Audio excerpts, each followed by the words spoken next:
1,000 levels, 31 million corpses, one necromancer left alive beneath a sky split open like rotten glass. Meet Dorian Vale, the max-level death mage who survives long enough to watch the last human fortress disappear behind a wall of black fire.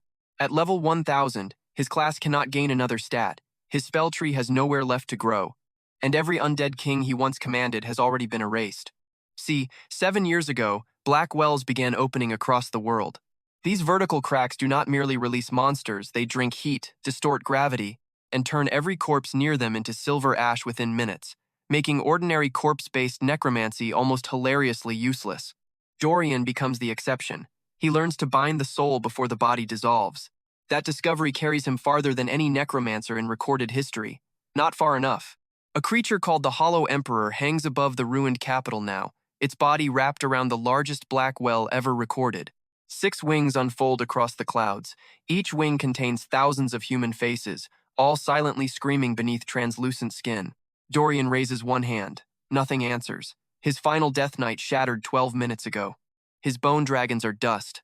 Even the legendary Grave Legion that once makes entire countries panic exists only as fading names in a dead command interface. The Hollow Emperor moves. No dramatic speech. No final warning. One claw comes down. Dorian reacts on pure instinct, forcing the last scraps of death energy through his legs. The street under him explodes as the necromancer launches sideways. He still loses an arm. Black blood sprays across broken pavement. Honestly, this is where it gets brutal. At his peak, Dorian can annihilate national class gates alone. Right now, after fighting for 9 straight days, even closing the wound costs more mana than his body can safely produce. The Hollow Emperor knows it too. Its second claw punches straight through his chest. Dorian hits the ground hard enough to crater the avenue. His heart stops. His vision does not. Instead, the dead system interface behind his eyes suddenly opens a page he has never seen in 7 years. Maximum level confirmed. Extinction threshold confirmed. Final authority conditions satisfied. Regression privilege available. The words are cold and absurdly simple. Dorian has just enough consciousness left to notice one stranger detail. His old necromancer crest is gone. In its place sits a black circle surrounded by 9 narrow spokes. Then the ruined capital disappears. Rain hits his face.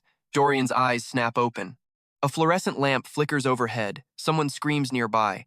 A train alarm shrieks through a concrete tunnel. Our necromancer sits up immediately.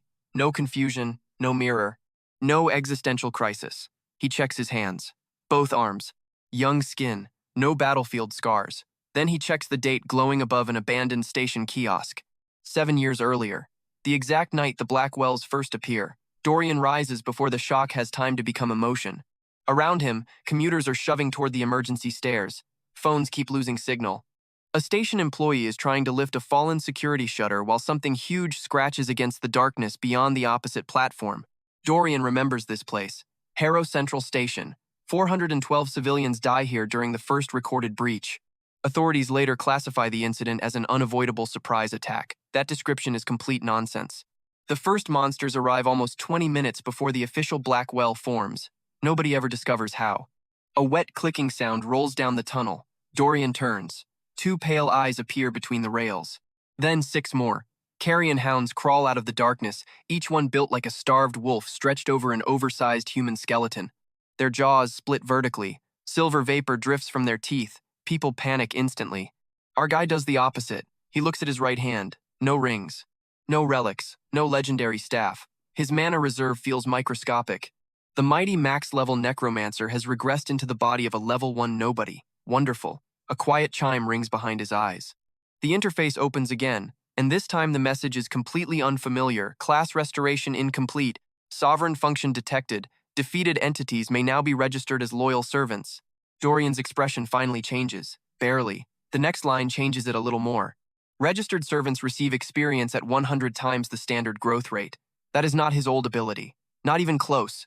Old necromancy raises corpses at a fraction of their original strength. Powerful undead require expensive catalysts. Every summon slowly degrades. This system apparently does the exact opposite. Defeated enemies become permanent servants. Those servants can grow, and they grow 100 times faster than anything alive. One carrion hound jumps onto the platform. Dorian steps toward it. A fleeing commuter crashes into his shoulder, but the death mage barely shifts. He picks up a broken emergency hammer instead. The hound charges. Level 1 bodies are painfully slow. Dorian already knows that, so he never tries to outrun it. He watches the shoulders instead. The left foreleg contracts. Its spine twists. Jaw opens. Dorian moves half a step before the monster actually lunges. The hammer slams sideways into its lower jaw. Bone cracks. The creature spins. Our necromancer drives a shoe into its injured leg, folds the joint backward, and jams the hammer through the soft tissue beneath its skull. One strike, one adjustment, one kill. The corpse hits the tiles. Silver ash immediately begins eating through its fur. That is normal. What happens next absolutely is not. Black threads erupt from Dorian's fingertips and enter the dying creature before the ash can consume it. The interface behind his eyes stirs. Defeated target recognized. Soul imprint captured. Servant conversion available without material cost. Dorian closes his hand. The silver ash stops. For the first time in recorded history, something inside a black well's decay field reverses. Flesh collapses inward rather than disappearing. Pale muscle compresses around blackened bone. The creature shrinks until it is barely larger than an ordinary dog. Then it stands. Its ruined jaw repairs itself with a sharp click. The pale eyes turn violet. Absolute loyalty settles across the soul connection so cleanly that Dorian almost mistakes it for another limb. Our death mage studies his first servant. Pathetically weak, barely stable. Perfect. It has room to grow. 3 more carrion hounds crawl onto the platform. Dorian points down the tracks. The newborn servant launches forward. It is slower than its former packmates. At first, the first enemy bowls it over. Dorian moves simultaneously, smashing the emergency hammer against the attacking hound's damaged ankle. His servant catches the exposed throat. Teeth close. The second hound dies. A pulse of energy passes through the servant. Its ribs thicken instantly. The system quietly registers the experience transfer, multiplies the growth by 100, and forces an entire early-stage level into the creature at once. Dorian watches its body enlarge by several inches. So that is how ridiculous the multiplier really is. The third monster attacks. This time the servant meets it head-on. They crash into a ticket barrier. Metal folds.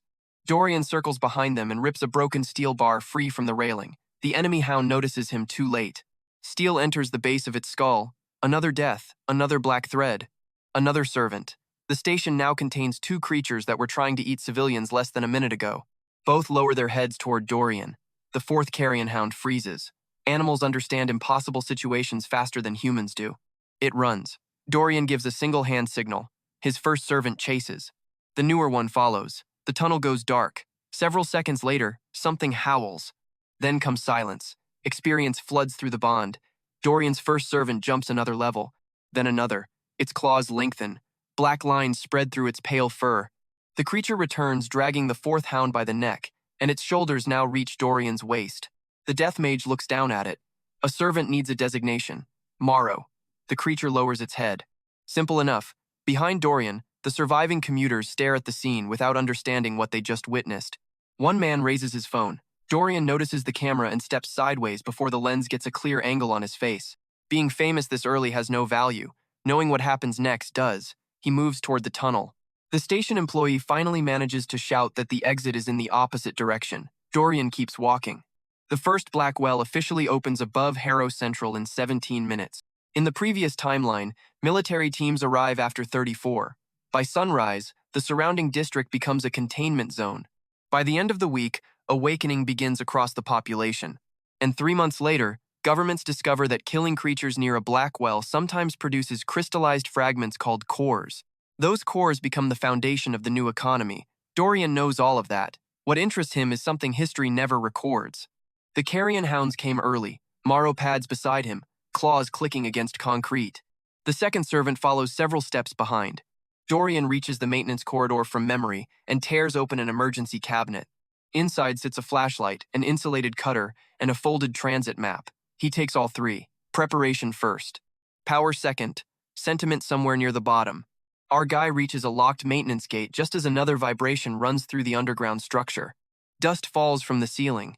Beyond the bars, black frost spreads across the rails. Black wells always make nearby objects colder.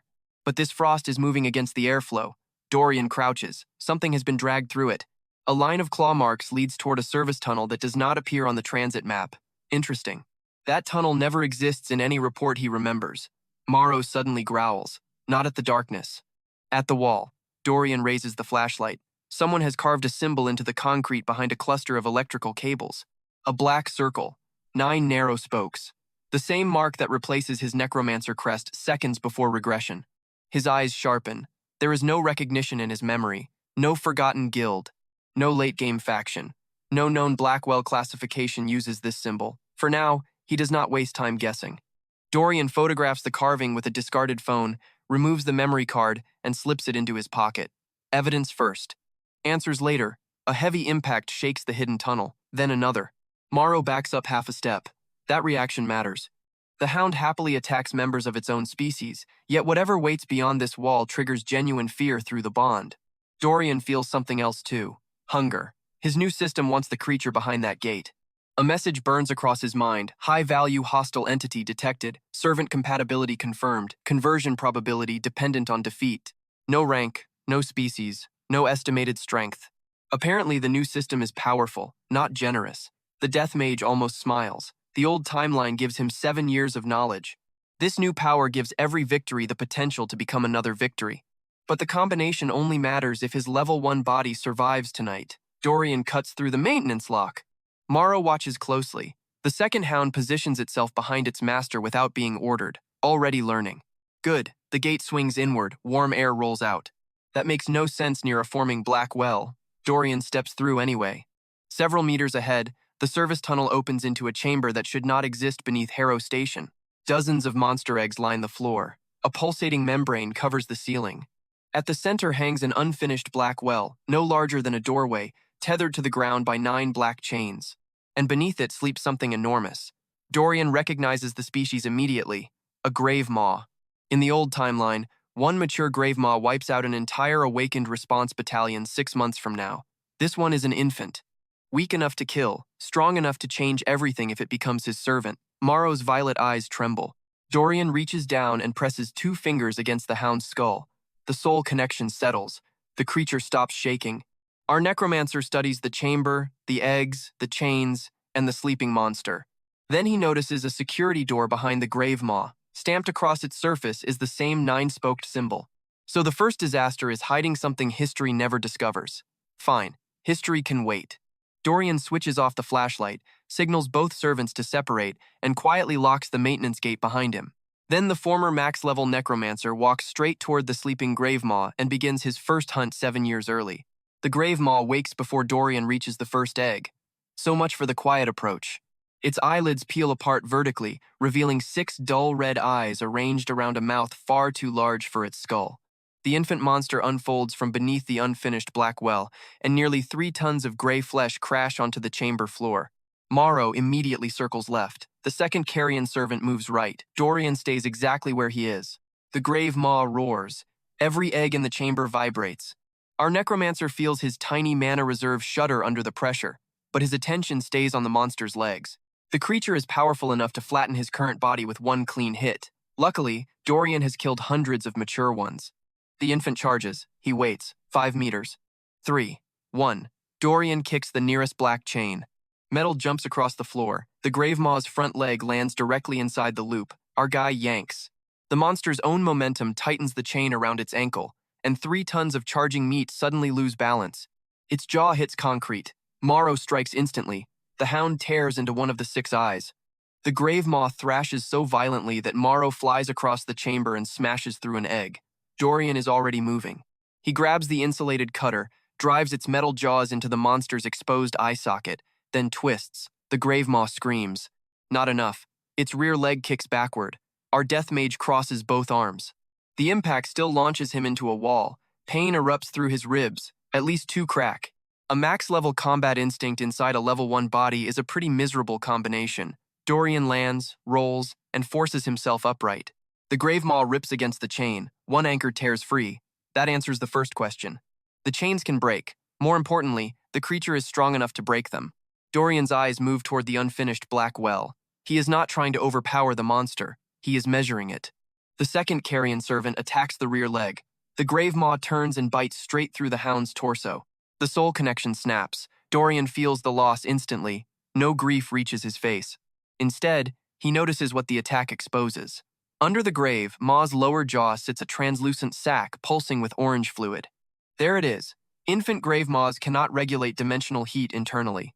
That gland keeps their organs warm enough to survive near a black well. A mature specimen grows armor over it. This one has not. Dorian snaps his fingers. Morrow lunges again. The hound does not attack the monster. It attacks another egg. Shell bursts. A half-formed crawler spills across the floor. Morrow kills it in one bite. The servant bond pulses. Experience enters the hound. Then the sovereign system multiplies it 100 times. Morrow's body expands. Muscle tightens around its shoulders. Its injured side repairs itself. The grave maw charges toward the hound, exactly as Dorian expects. Another egg breaks. Another newborn dies. Another 100-fold burst. Morrow becomes faster. Now the trick is obvious. Dorian does not need to personally consume every kill. Any enemy defeated by him or a registered servant creates a soul imprint for possible conversion. The killer also gains normal experience, but registered servants receive that growth at 100 times the ordinary rate. Conversion and growth are separate mechanisms. That distinction is incredibly important. Our necromancer raises 2 fingers. Morrow tears through the egg cluster, one newborn, then another. Then 3 more. Every kill becomes fuel. The servant's level climbs so quickly that its frame visibly struggles to adapt. Gray fur darkens. Violet veins appear beneath the skin. Its claws carve grooves into concrete. The grave maw finally reaches it. Dorian closes his fist. Morrow stops retreating. The huge monster opens its jaws. The hound dives underneath. Its upgraded claws strike the orange gland. Once. Twice. The sac ruptures on the 3rd hit. Boiling fluid floods the grave maw's throat. Its roar becomes a choking rasp. Now Dorian moves. Our hero runs along the fallen chain, plants 1 foot on the monster's foreleg, and climbs its collapsing body. The grave maw tries to shake him off. Too late. The insulated cutter enters the damaged gland. Dorian drives it upward with both hands. Metal punches through soft tissue and reaches the brainstem. The giant body locks. One brutal twist finishes it. Silence returns. Then the chamber explodes with black light. The interface behind Dorian's eyes opens by itself. High-value, hostile entity defeated. Soul imprint stable. Servant registration permitted. Our necromancer does not convert it immediately. He checks the corpse first. No decay. Interesting. Anything claimed by the sovereign system apparently becomes temporarily exempt from black well dissolution. That means defeated enemies are not only potential soldiers, they are preserved resources until Dorian makes a choice. He touches the grave maw's forehead. Black threads cover the corpse. The enormous body compresses as bone shifts beneath flesh.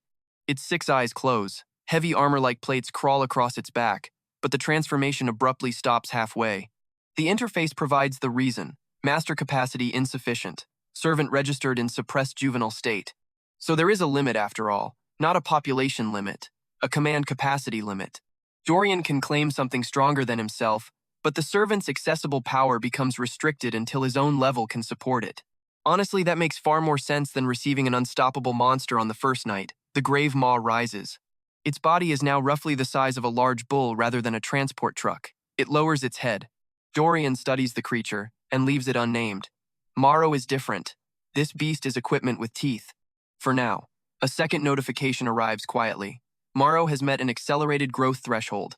The carrion hound's original species limit is already beginning to crack. Its front paws split the tiles. The thin tail develops a ridge of black bone. Most importantly, the servant acquires a new trait through accelerated combat adaptation pack relay. Dorian tests it immediately. He points toward the unnamed grave maw. Morrow's violet eyes flash.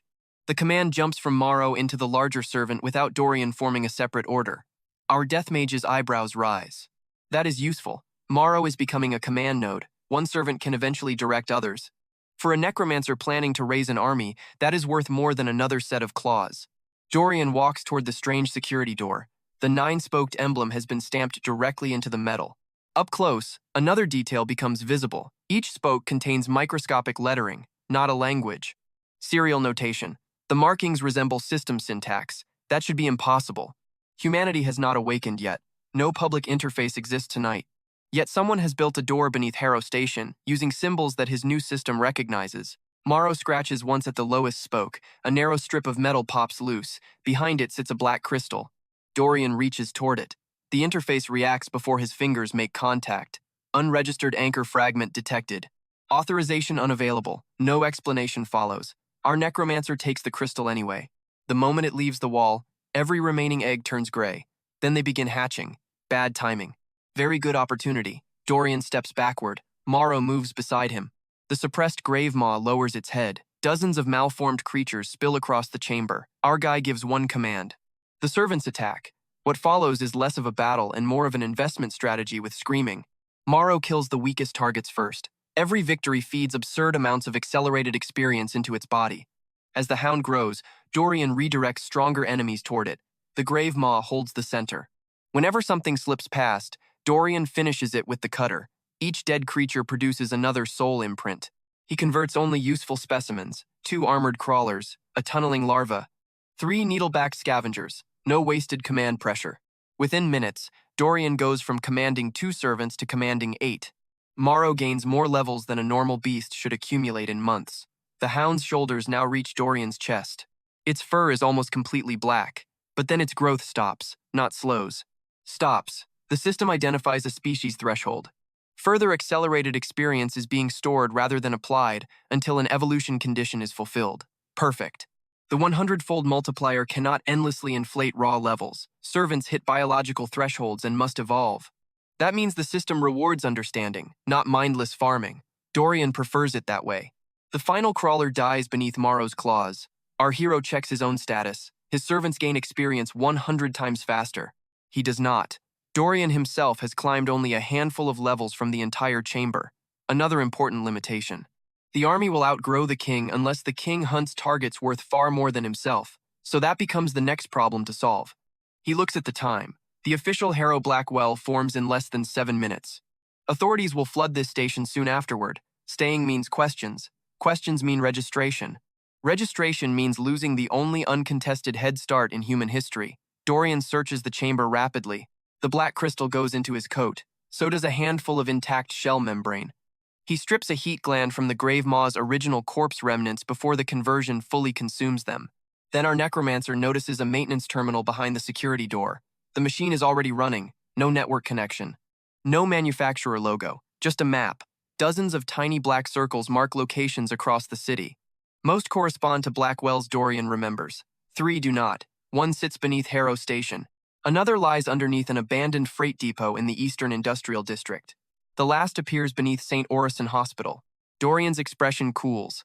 St. Orison matters. In the old timeline, the hospital becomes one of the first major evacuation centers. 2 days from now, more than 8,000 civilians gather there. If a hidden black well exists underneath it, then history contains a hole big enough to swallow an army. Our guy removes the terminal's storage wafer. The screen dies instantly. Morrow turns toward the station. Sirens echo faintly above. Time to disappear. Dorian leads his servants through the service tunnel rather than returning to the platform. The tunneling larva finds an old utility shaft. Morrow relays the command, and the creature chews through a collapsed section until cold night air finally reaches the group. The army emerges behind a condemned warehouse 3 blocks away. 8 monsters walk out. Only 1 human does. Nobody sees them. Dorian sends the larger servants into an underground storm channel and keeps Morrow beside him. Then he starts preparing for tomorrow. The previous timeline taught him exactly which resources become priceless after awakening. Antiseptic, battery cells, industrial salt, cold storage fuel, unregistered weapons, and above all, monster cores. Most people will not know cores have value for months. Dorian knows which early breaches contain them tonight. By sunrise, he acquires cash from 3 emergency ATMs before the banking network freezes withdrawals.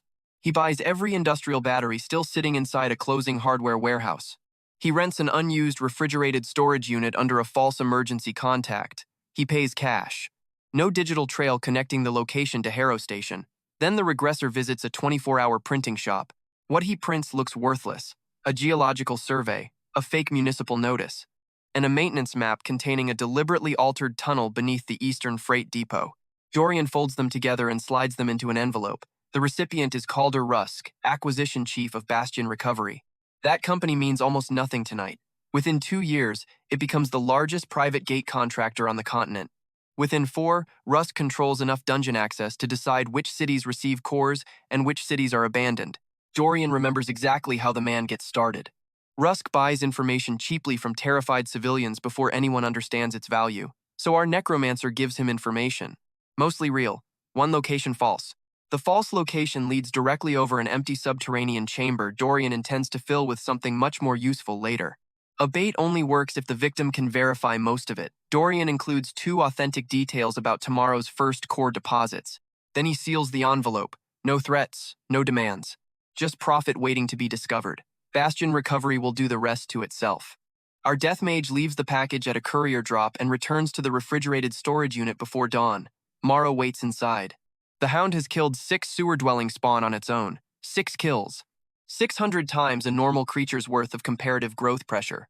Yet the stored experience remains locked behind its evolution condition. Dorian kneels beside it. A faint symbol has appeared beneath the fur on Morrow's forehead. A circle. 9 narrow spokes. Same system. Same hidden door. Same impossible mark.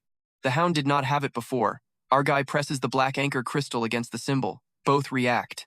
For half a second, Dorian sees something that is definitely not part of his current interface. 9 empty columns stretch into darkness. At the top of the first sits a single word, Sovereign. Then the vision shuts. Morrow shakes its head. Dorian removes the crystal and places it inside a steel case. No speculation. Not yet. There are more urgent things to do.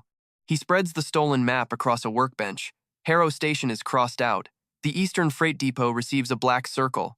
St. Orison Hospital receives another. Then Dorian marks 6 early monster nests that history remembers as minor incidents. To everyone else, they are disasters waiting to happen. To a necromancer whose defeated enemies become loyal servants and level 100 times faster, they are recruitment offices. Morrow places one enormous paw on the edge of the map. Dorian moves it aside. The hound puts it back. A tiny bit of personality finally breaking through absolute loyalty. The necromancer almost looks amused. Almost. He circles the nearest nest. Then he draws a line from that nest to the hospital. First comes an army. Then comes the hidden black well. And before the city even realizes the apocalypse has begun, Dorian opens the storage unit door and sends Morrow into the rain to start recruiting. By noon, Morrow has turned 6 minor monster nests into a production line. That sounds impressive. The reality is much uglier. Dorian stands beneath an abandoned parking structure while 27 creatures tear each other apart around him. Carrion hounds crash into pale sewer crawlers. Needle-backed scavengers cling to concrete pillars, and the suppressed grave maw blocks the only ramp leading outside. Every monster on Dorian's side used to belong to the other side. That is the entire strategy. Morrow kills the weakest crawler. Black threads catch the soul imprint.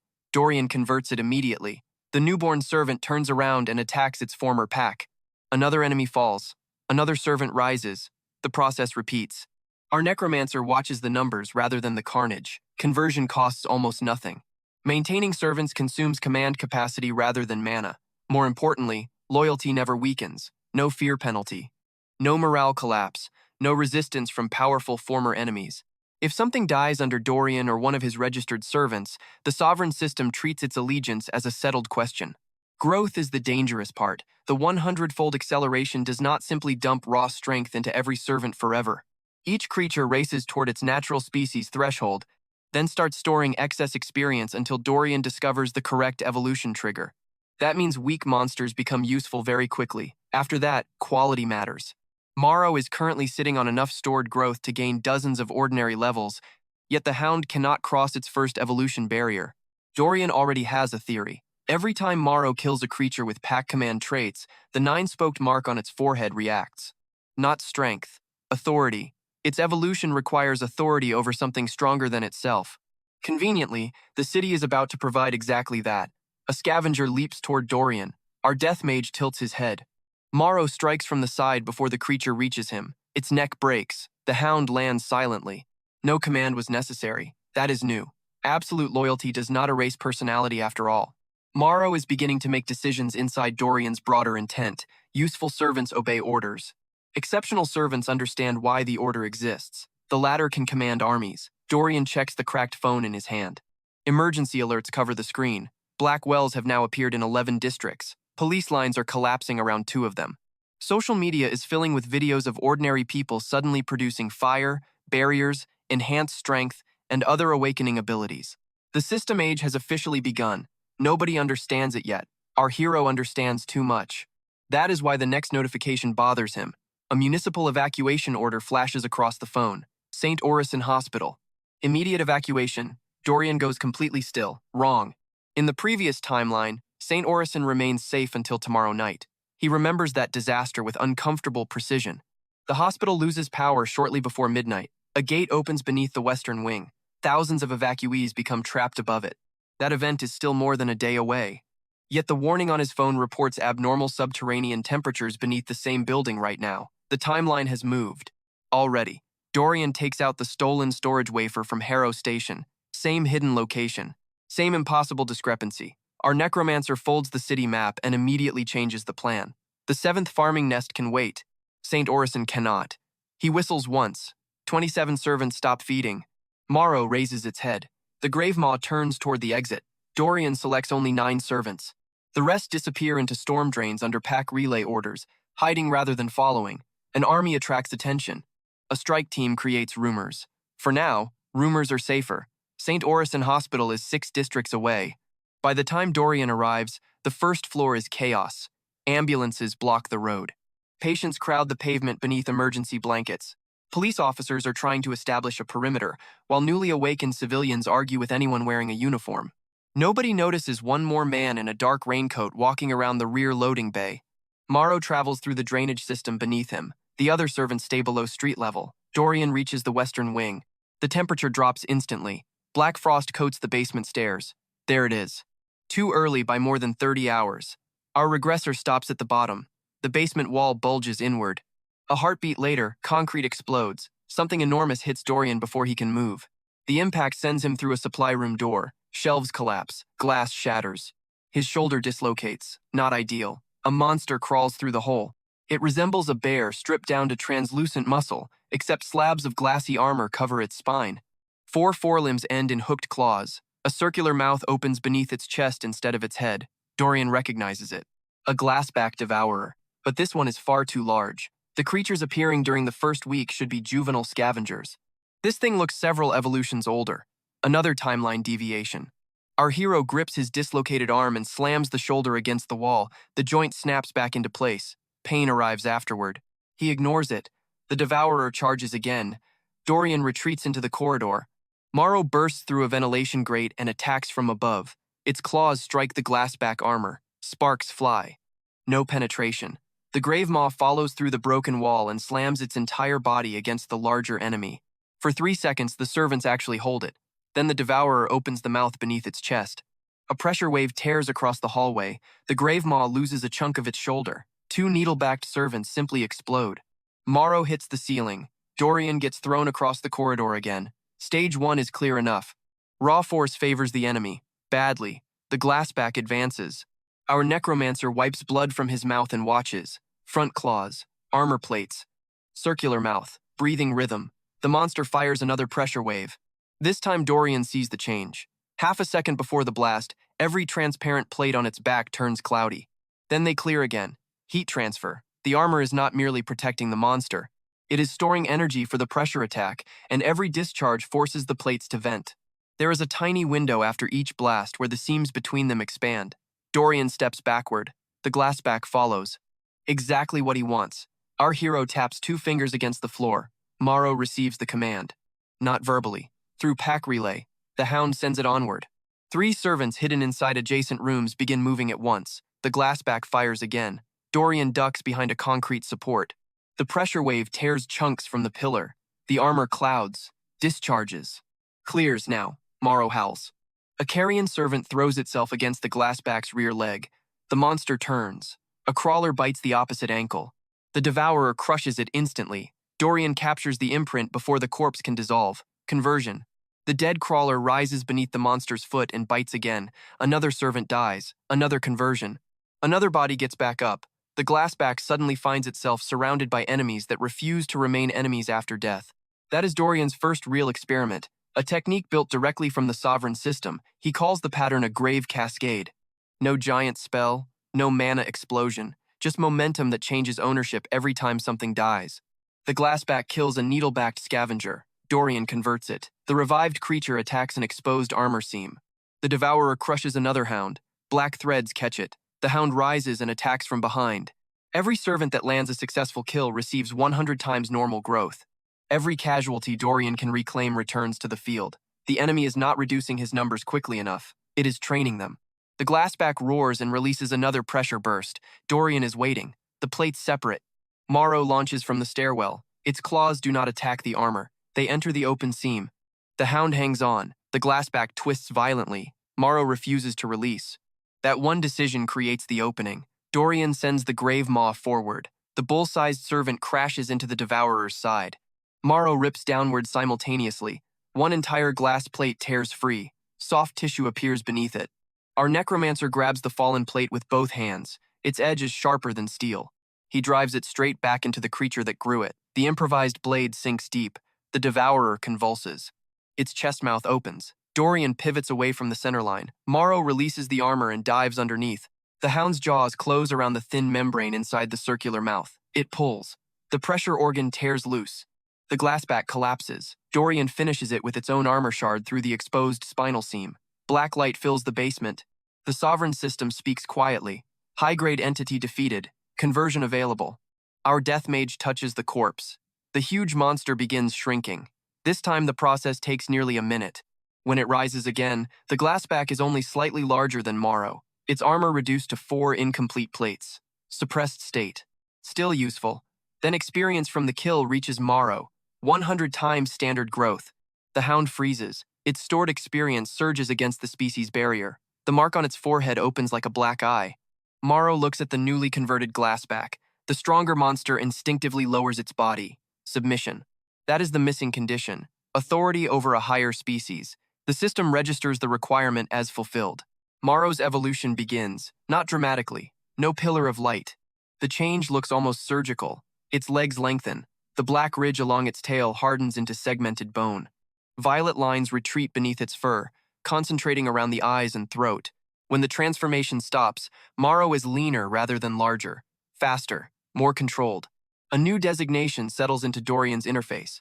Ashfang Hound, first evolution. Pack Relay becomes Grave Relay. The difference appears immediately. Pack Relay transmits commands. Grave Relay transmits targeting information. Anything Morrow sees can now be shared with every registered servant in range. Dorian touches the hound's head. 9 different viewpoints slam into his awareness for a fraction of a second. He cuts the connection immediately. Too much sensory load for his current body, but the potential is ridiculous. A distributed undead battlefield, every servant becoming another pair of eyes. That changes the future shape of Grave Cascade completely. Footsteps suddenly pound above them, human voices. Emergency responders. Dorian looks around. 6 destroyed rooms. Monster blood everywhere. A newly enslaved glassback. Definitely difficult to explain. He orders the servants through the breach. Morrow hesitates. Its ears turn toward a side corridor. Someone is trapped. Dorian hears it a second later. A child coughing behind a collapsed door. He could leave. Secrecy would be easier. Instead, our necromancer points. Morrow moves instantly. The hound slices through fallen plaster. The grave maw lifts a collapsed beam. Dorian pulls a boy and an injured nurse from the wreckage. The nurse sees Morrow, then the glassback. Then every monster lowering its head when Dorian moves. Her face goes white. He says nothing. Sirens are getting closer. Our hero sends the servants into the subterranean breach. Before following, he looks back at the nurse. She is holding the child. Alive. Good enough. Dorian disappears underground. 10 minutes later, the first response team enters the basement. They find dozens of monster corpses, an empty breach, and 2 survivors. Security footage catches only 7 seconds of useful video. A dark-coated man walks through smoke. A black hound follows beside him. Behind them, monsters that should be attacking humans move in perfect formation. The clip reaches the emergency command network before sunset. By nightfall, someone leaks it. Millions watch. Nobody knows Dorian's name. The internet invents one instead. The Gravekeeper. Dorian learns about the nickname while sitting inside his refrigerated storage unit, stitching the cut across his shoulder. He looks completely unimpressed. Morrow sleeps beside the workbench, its new bone-lined tail twitching whenever another servant transmits movement through Grave Relay. Across the room, the converted glassback stands motionless. Its armor is slowly repairing. Our necromancer opens the map again. He crosses out St. Orison. Then he changes every remaining date. No more assuming history will happen on schedule. The hidden wells are activating early. Monsters are appearing stronger. Something has shifted before Dorian has even had time to interfere properly. He takes the black anchor crystal from its steel case. The 9-spoked mark inside pulses once. Morrow's forehead answers. Dorian places both pieces beside the map. Then he circles the Eastern Freight Depot, the place Calder Rusk is about to believe contains the easiest fortune of the new age. The old future is already becoming unreliable. Fine. Dorian has spent one lifetime mastering death. This time, he starts by mastering change. He closes the map, sends Morrow's new grave relay command through every servant beneath the city, and orders the entire hidden pack toward the freight district. Calder Rusk receives Dorian's bait at 8:14 the next morning. By 8:20, Bastion Recovery has 3 trucks moving toward the eastern freight district. That is exactly the reaction Dorian expects. See, Calder has not become powerful yet. Right now, Bastion Recovery is a struggling industrial salvage company with fewer than 40 employees, a warehouse full of repossessed machinery, and enough debt to terrify any reasonable businessman. Calder is not reasonable. He is greedy, patient, and extremely good at recognizing a market before everyone else. In Dorian's first life, that combination eventually gives him control over nearly a quarter of the continent's monster core supply. It also leaves entire districts without resources whenever saving them becomes less profitable than abandoning them. Dorian has no intention of killing the man today. Dead enemies make useful servants. Living enemies can sometimes build things for free. The Eastern Freight Depot is a perfect example. Our regressor arrives underground hours before Bastion. Morrow guides the way. Grave Relay now stretches across the surrounding storm network through 12 strategically positioned servants. Each creature functions like a living observation point, transmitting movement back toward the Ashfang Hound. Morrow then filters those impressions before sending anything to Dorian. That part is important. Yesterday, sharing 9 viewpoints nearly gives the Necromancer a migraine. Today, Morrow has apparently decided that its master does not need to experience every rat, dripping pipe, and passing truck personally. Personality through efficiency. Dorian approves. He kneels beside an old drainage junction. 3 needle-backed servants wait there. Each one carries a monster core inside its mouth. Positions. 1 word. Morrow relays everything else. The servants scatter. Dorian has spent the night clearing early nests across the industrial district. His own level climbs slowly compared with his army, but he reaches level 36 before sunrise. His servants are another story entirely. 73 registered creatures now hide beneath the eastern side of the city. Most are low-grade. That hardly matters. Each one grows 100 times faster than its living equivalent until reaching an evolutionary wall. Dorian therefore stops thinking of weak servants as soldiers. They are seeds. Find the correct condition, and the system turns disposable monsters into something the world has never catalogued. The Grave Maw demonstrates that principle nicely. After feeding on several dimensional heat glands, its suppressed armor thickens enough to unlock a partial recovery state. It still cannot access the strength of its original body. But now it can dig. Very, very well. Dorian points toward a concrete wall beneath the freight depot. The Grave Maw charges. Concrete caves inward. Behind it sits compacted earth. Another impact. Then another. While Bastion Recovery prepares excavation equipment above ground, a monster they do not know exists is already creating the tunnel Dorian wants them to discover. Our Necromancer checks the fake survey. The route is deliberate. It intersects 2 genuine pockets of early monster cores. Then it curves toward a chamber containing absolutely nothing valuable, at least nothing valuable yet. Dorian places 6 low-grade cores inside the first pocket. 4 more go into the second. Enough evidence to validate the survey. Not enough to satisfy Calder Rusk. That distinction turns curiosity into investment. By mid-morning, Morrow's relay catches engines above. Bastion has arrived. Dorian withdraws through the drainage network. He does not need to watch Calder directly. Morrow has eyes everywhere. A scavenger hidden beneath a loading ramp sees workers cut through the first maintenance barrier. A crawler inside a ventilation shaft watches Calder enter, wearing an expensive coat beneath a borrowed safety vest. A carrion servant beneath the floor hears the acquisition chief argue with his geologist.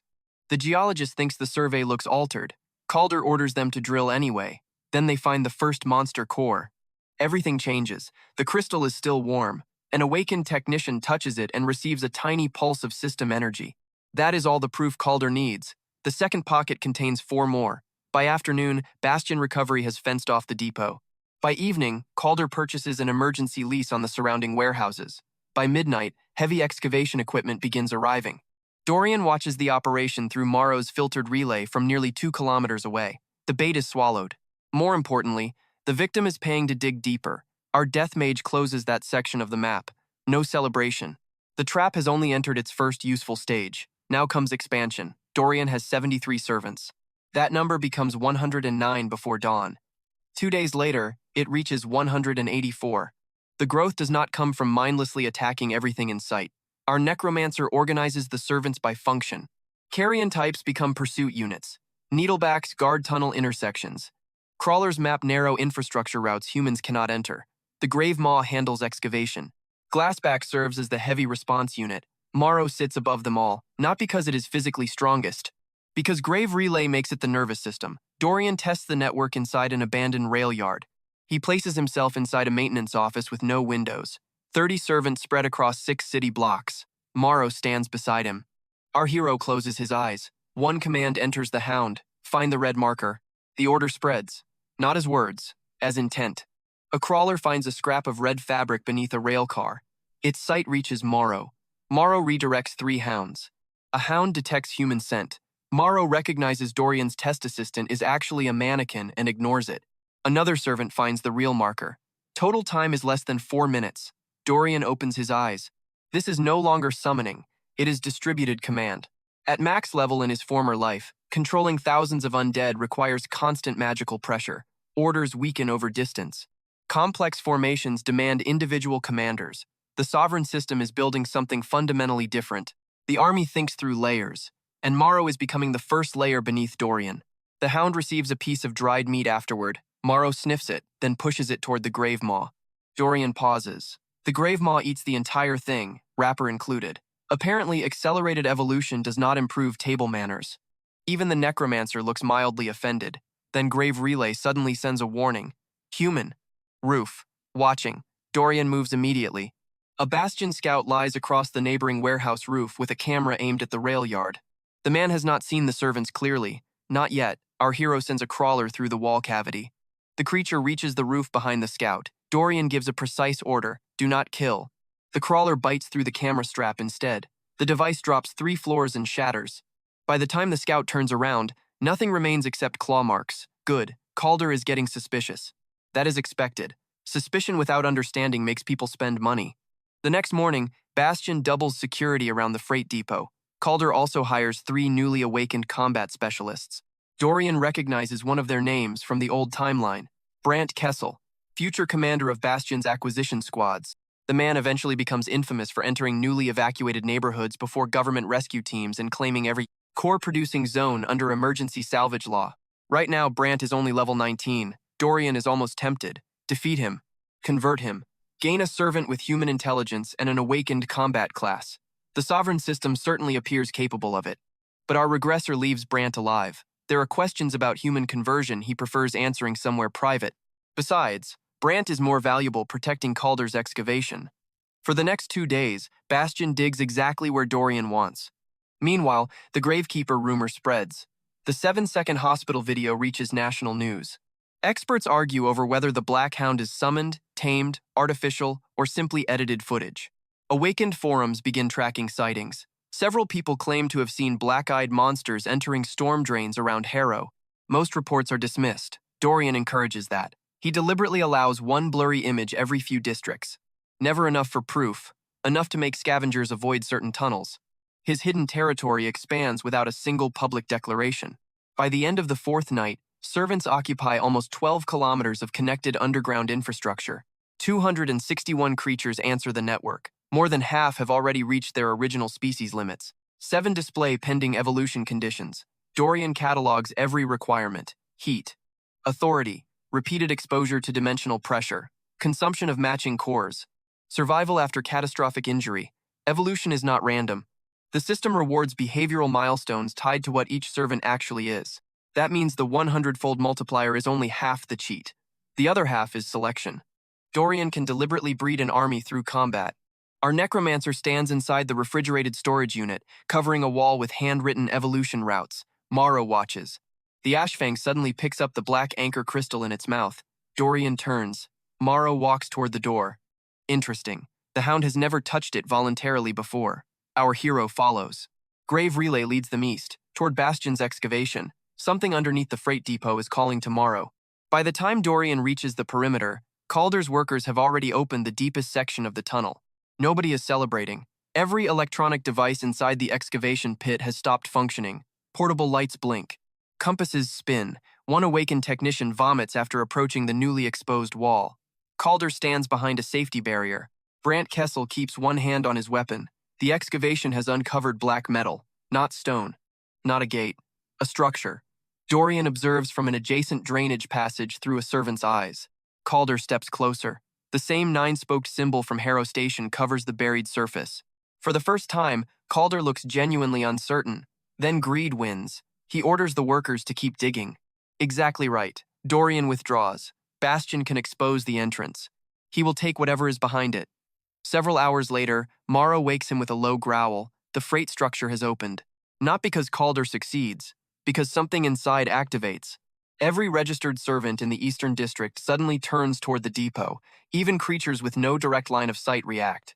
The marks on Morrow's forehead and Dorian's anchor crystal begin pulsing together. Our death mage grabs his coat. By the time he reaches the hidden structure, Bastion has evacuated most workers after 3 men collapse unconscious. Calder refuses to leave the site. Brant remains with him. Neither realizes Dorian is approaching underneath them. The grave maw opens a side passage. Our necromancer slips through. Morrow follows. Black metal surrounds them. The interior resembles neither a bunker nor a dungeon. There are no rooms. Only concentric corridors descending around an empty central shaft. Gravity feels slightly tilted. Sound travels too slowly. Every few meters, Dorian finds grooves shaped exactly like the anchor crystal. Someone built this place according to rules his new system recognizes. At the lowest accessible level, Morrow stops. A wall panel lies half-buried beneath centuries of mineral deposits. The hound scratches the surface. Dorian clears it. 9 spokes appear. Below them are 3 small depressions. One matches his crystal. Another matches the mark on Morrow. The third is empty. Our regressor inserts the anchor fragment. The entire structure trembles. A line of black light races around the chamber. For less than a second, the wall becomes transparent. Dorian sees something behind it. Not a room, a map. Thousands of black wells scattered across the continent. Most are dark. Dozens are glowing. 3 pulse brighter than the rest. Harrow Station. The freight depot. St. Orison Hospital. Then the map vanishes. Something drops from inside the wall. A thin slab of black glass. Dorian catches it. The surface contains no visible writing, but his interface reacts violently. Unknown system architecture detected. Compatibility confirmed. Access incomplete. The final line is worse. Additional authority required. Dorian looks toward Morrow. The hound's 9-spoked mark is shining. Above them, Bastion's drilling machines start again. Calder is still digging. The fool thinks he has found a resource deposit. Dorian now knows better. Whatever lies beneath this city is connected to the Black Wells. And somehow, impossibly, it recognizes the same authority that turned Morrow from a defeated carrion hound into the commander of hundreds. Our necromancer removes the anchor crystal, pockets the black glass slab, and signals Morrow to withdraw. For now, Calder Rusk can keep excavating. Dorian finally has the piece he needs. He just has to figure out what kind of system was waiting underground before humanity ever awakened. The black glass slab refuses to display a single word for 11 hours. Dorian spends all 11 making it regret that decision. Heat does nothing. Mana only slides across the surface. Monster cores make the slab vibrate, but even a high-grade core produces no visible response. The anchor crystal gets closer. When Dorian places the fragment against the glass, 9 faint spokes appear before fading again. Morrow gets closer still. The moment the Ashfang presses one paw against the slab, black lines spread beneath the surface. Then everything stops. 2 compatible authorities, 3 required. Our necromancer looks across the refrigerated storage unit. The suppressed grave maw stands beside the door. Glassback guards the opposite wall. Neither carries Morrow's 9-spoked mark. So, the third component is probably not another servant. Dorian takes out the storage wafer stolen from the Harrow structure. Nothing. Then the altered system crest inside his own interface pulses. Of course, Master. Relay. Anchor. 3 layers. Our death mage places one hand on Morrow's forehead, keeps the anchor crystal against the slab with the other, and sends a direct command through grave relay. Open. The black glass turns transparent. Every light in the storage unit dies. Dorian's servants drop flat against the floor, not dead, overridden. Then the wall in front of him disappears. For several seconds, our regressor sees the city from impossible angles. Harrow Station burns beneath his feet. St. Orison appears above him. The freight depot stretches sideways through the air. Black wells float between the locations like holes punched through a sheet of glass. Lines connect them, thousands of lines. Millions. The system interface finally recognizes the structure, not as a dungeon, not as a gate, as infrastructure. Dorian's expression turns cold. That single distinction changes everything. The vision expands. A continental network appears. Every known black well sits on the lattice. Then more nodes appear. Far more. Unopened wells, dormant wells, buried structures. Locations that will not become active for years, according to Dorian's memories. All of them already exist. Black wells do not arrive. They activate. The difference is massive. Our necromancer watches another layer unfold beneath the map. Human awakening signatures appear as tiny blue lights. Monster signatures burn red. Whenever a well activates, red signatures enter the world. Humans near the resulting dimensional pressure begin awakening faster. Killed monsters release cores. Humans absorb those cores. Their system access deepens. A feedback loop. Monster, awakening. Combat, growth, then stronger monster. The apocalypse Dorian spends 7 years surviving is not random chaos, it is a progression mechanism. The slab provides no helpful explanation. It does something better. It shows records. Dorian watches an old sequence stored inside the freight node. A dormant black well receives a command. Monster deployment begins. Local humans awaken. Combat data returns through the well. Difficulty recalibrates. The next deployment grows stronger. Our regressor's jaw tightens. The system humanity worships as a miracle is only the visible surface of a much larger machine. Then the slab displays Harrow Station. Dorian watches himself kill the first carrion hound.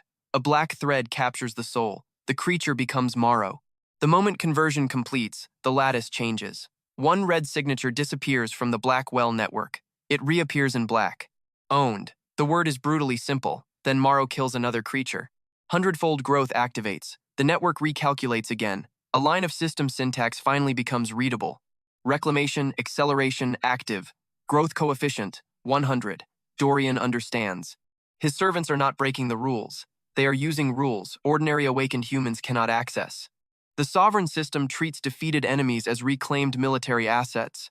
Once ownership transfers, the network accelerates those assets toward viable combat strength at 100 times the standard experience rate. That explains the loyalty.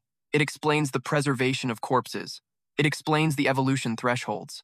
Dorian is not raising dead monsters. He is rewriting their position inside the system.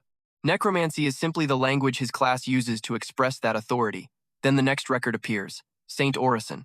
Dorian watches the hidden node change after his army reaches 73 servants. The lattice measures a sudden loss of hostile assets around Harrow. Difficulty recalibration begins. A stronger glassback is deployed. Activation time advances. 30 hours. Our hero goes silent. There is the deviation. Not fate, not random timeline damage. Him. Every time Dorian steals pieces from the enemy side, the underlying system notices a reduction in opposition and compensates. His greatest advantage is accelerating the apocalypse. Yeah, that is exactly how bad it is. The slab continues. Projected regional balance appears. If Dorian keeps expanding at the same rate, several dormant black wells will activate months ahead of his original history.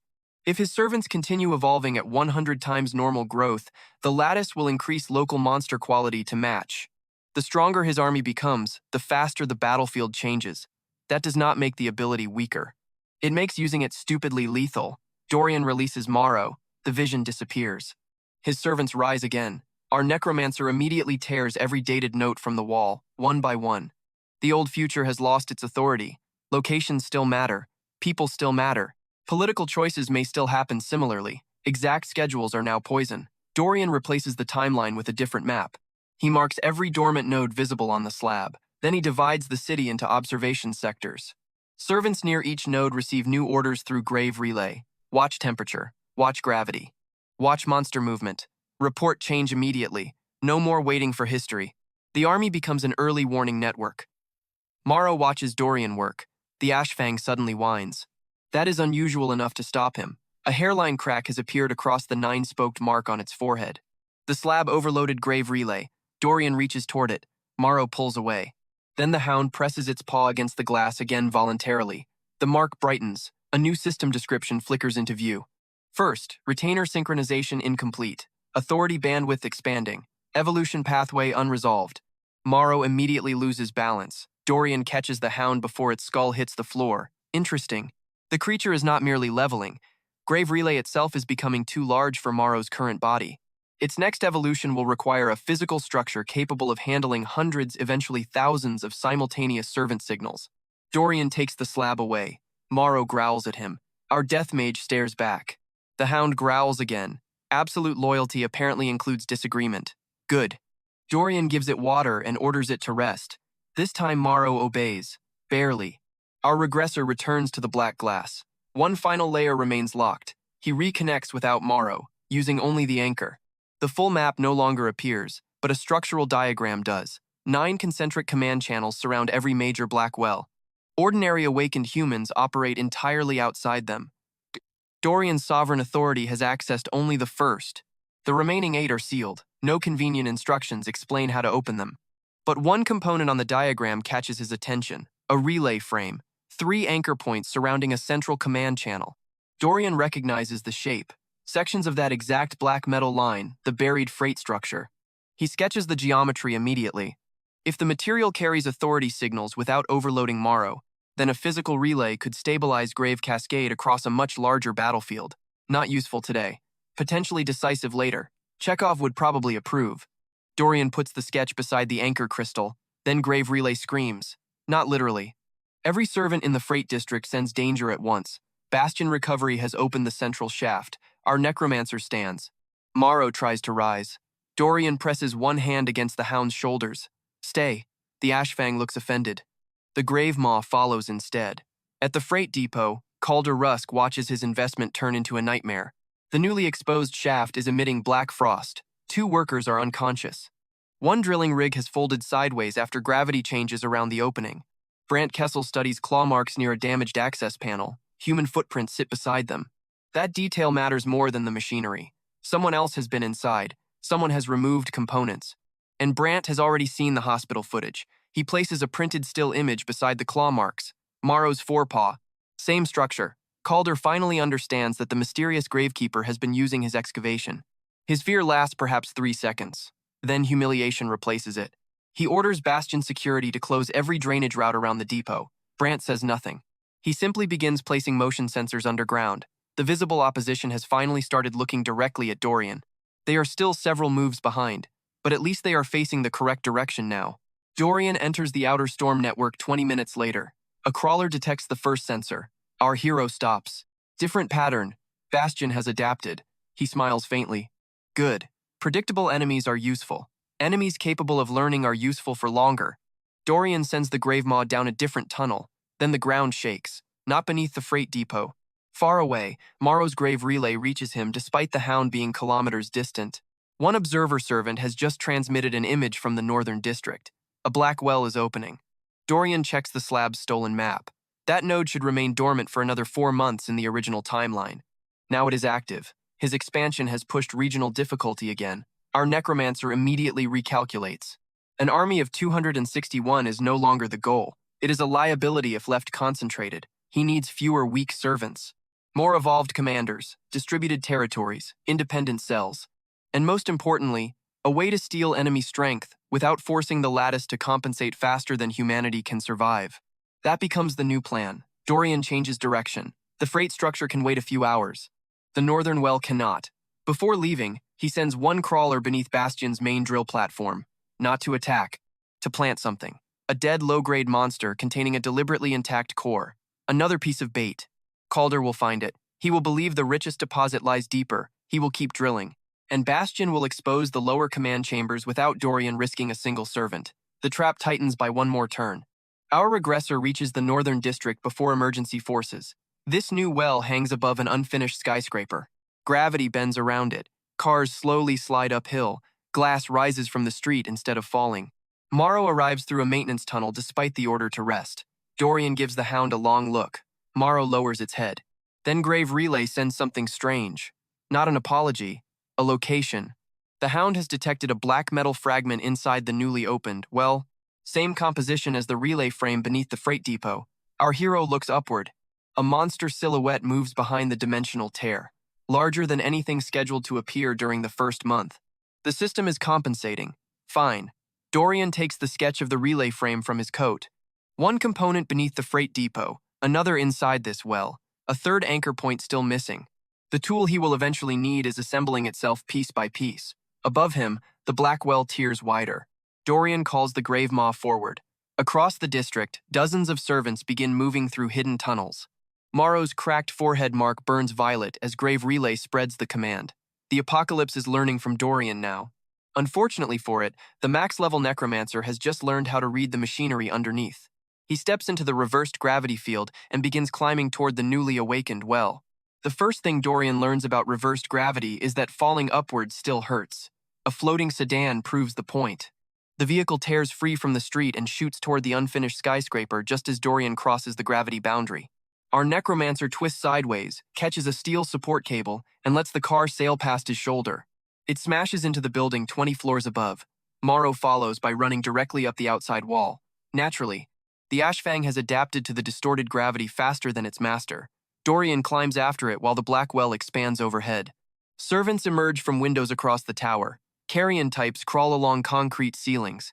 Needlebacks anchor themselves between exposed beams. The grave maw simply digs its claws into whatever surface currently counts as down.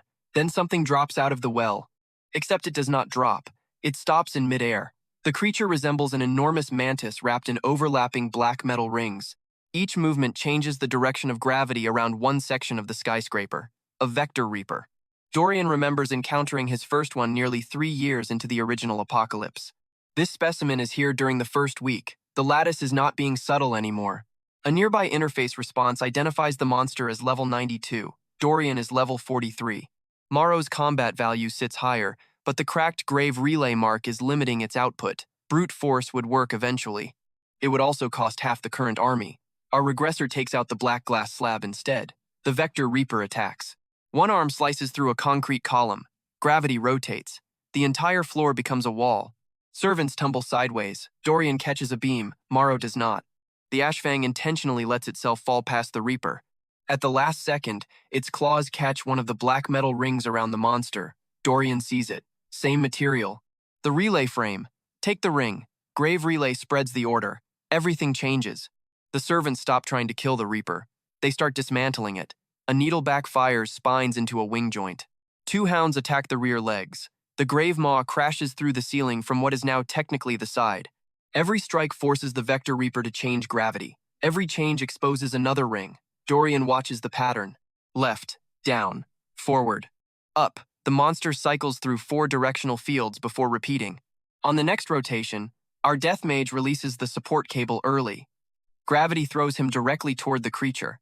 Dorian lands on its back. He drives the insulated cutter beneath the nearest ring and tears upward. Black metal breaks free. The vector reaper shrieks. Morrow catches the fragment in its jaws. The 9-spoked mark on its forehead immediately burns violet. Bad. Dorian feels grave relay widen without permission. Dozens of servant viewpoints slam through Morrow at once. The Ashfang stumbles in midair. Our necromancer cuts the connection manually.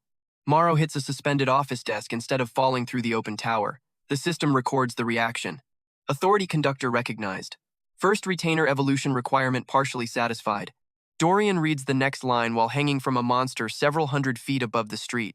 Apparently, timing is not one of the system's strengths. The requirement becomes clear. Morrow must successfully maintain 9 independent servant groups during high-grade combat, 9 command cells, 1 battlefield. No relay collapse. That is the next evolution threshold. Dorian memorizes it. Then the Vector Reaper tries to crush him against the building. Our hero slides beneath its wing. The Grave Maw takes his place. Impact cracks the monster's outer shell. Morrow recovers. This time the Hound does not reconnect with the entire army. It selects 3 groups, then 4. It is learning to partition Grave Relay. Excellent. Dorian signals the final attack. 9 servants pin the Reaper. Morrow tears through the exposed neck joint. Dorian finishes the creature before conversion becomes necessary. He waits. That restraint would have been unthinkable 2 days ago. The corpse dissolves. The sovereign system offers reclamation. Our necromancer declines. The red hostile signature disappears normally instead of changing to black. The regional lattice barely reacts, so selective conversion works. Dorian does not need every defeated enemy, only the best ones. That becomes another rule. The Vector Reaper leaves behind 2 things: a high-grade core and 3 black metal authority rings. Dorian takes all 3. Morrow looks offended that the corpse is allowed to vanish. Quality. The Ashfang stares. Then it looks at the army. Several weak carrion servants are missing legs. Point understood. Maybe.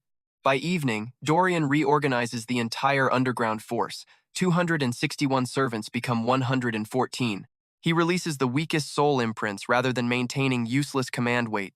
Those remaining are divided into 9 independent packs. Each receives a different function: reconnaissance, interception, excavation, core retrieval. Civilian diversion, heavy assault, pursuit. Node observation, reserve. Morrow commands all 9 through separated grave relay channels. The cracked mark on its forehead stabilizes, not healed, prepared. Our necromancer stores the vector rings beside the freight node sketch. The future relay device now has enough material for a prototype. He still lacks a stable central anchor.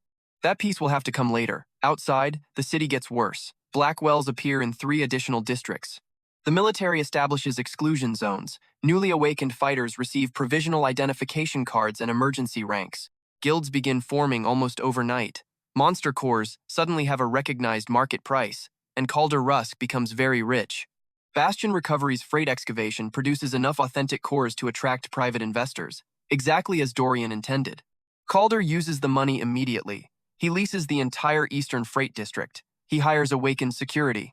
He buys drilling equipment capable of penetrating the buried black structure. Then he makes the move Dorian remembers. Bastion obtains provisional salvage authority from the City Emergency Council. Anything discovered beneath its leased zone now legally belongs to the company unless classified as an active Blackwell. Calder thinks he has just protected a fortune. What he actually does is assume legal responsibility for everything beneath the depot. Dorian keeps the document. That will matter. Brant Kessel remains less comfortable. The awakened commander stands inside the excavation pit, studying the dead low-grade creature Dorian planted beneath the drill. The intact core makes Calder smile. Brant looks at the corpse instead. No feeding damage. No random wounds. One precise puncture through the brainstem. Then he finds black thread residue around the spine.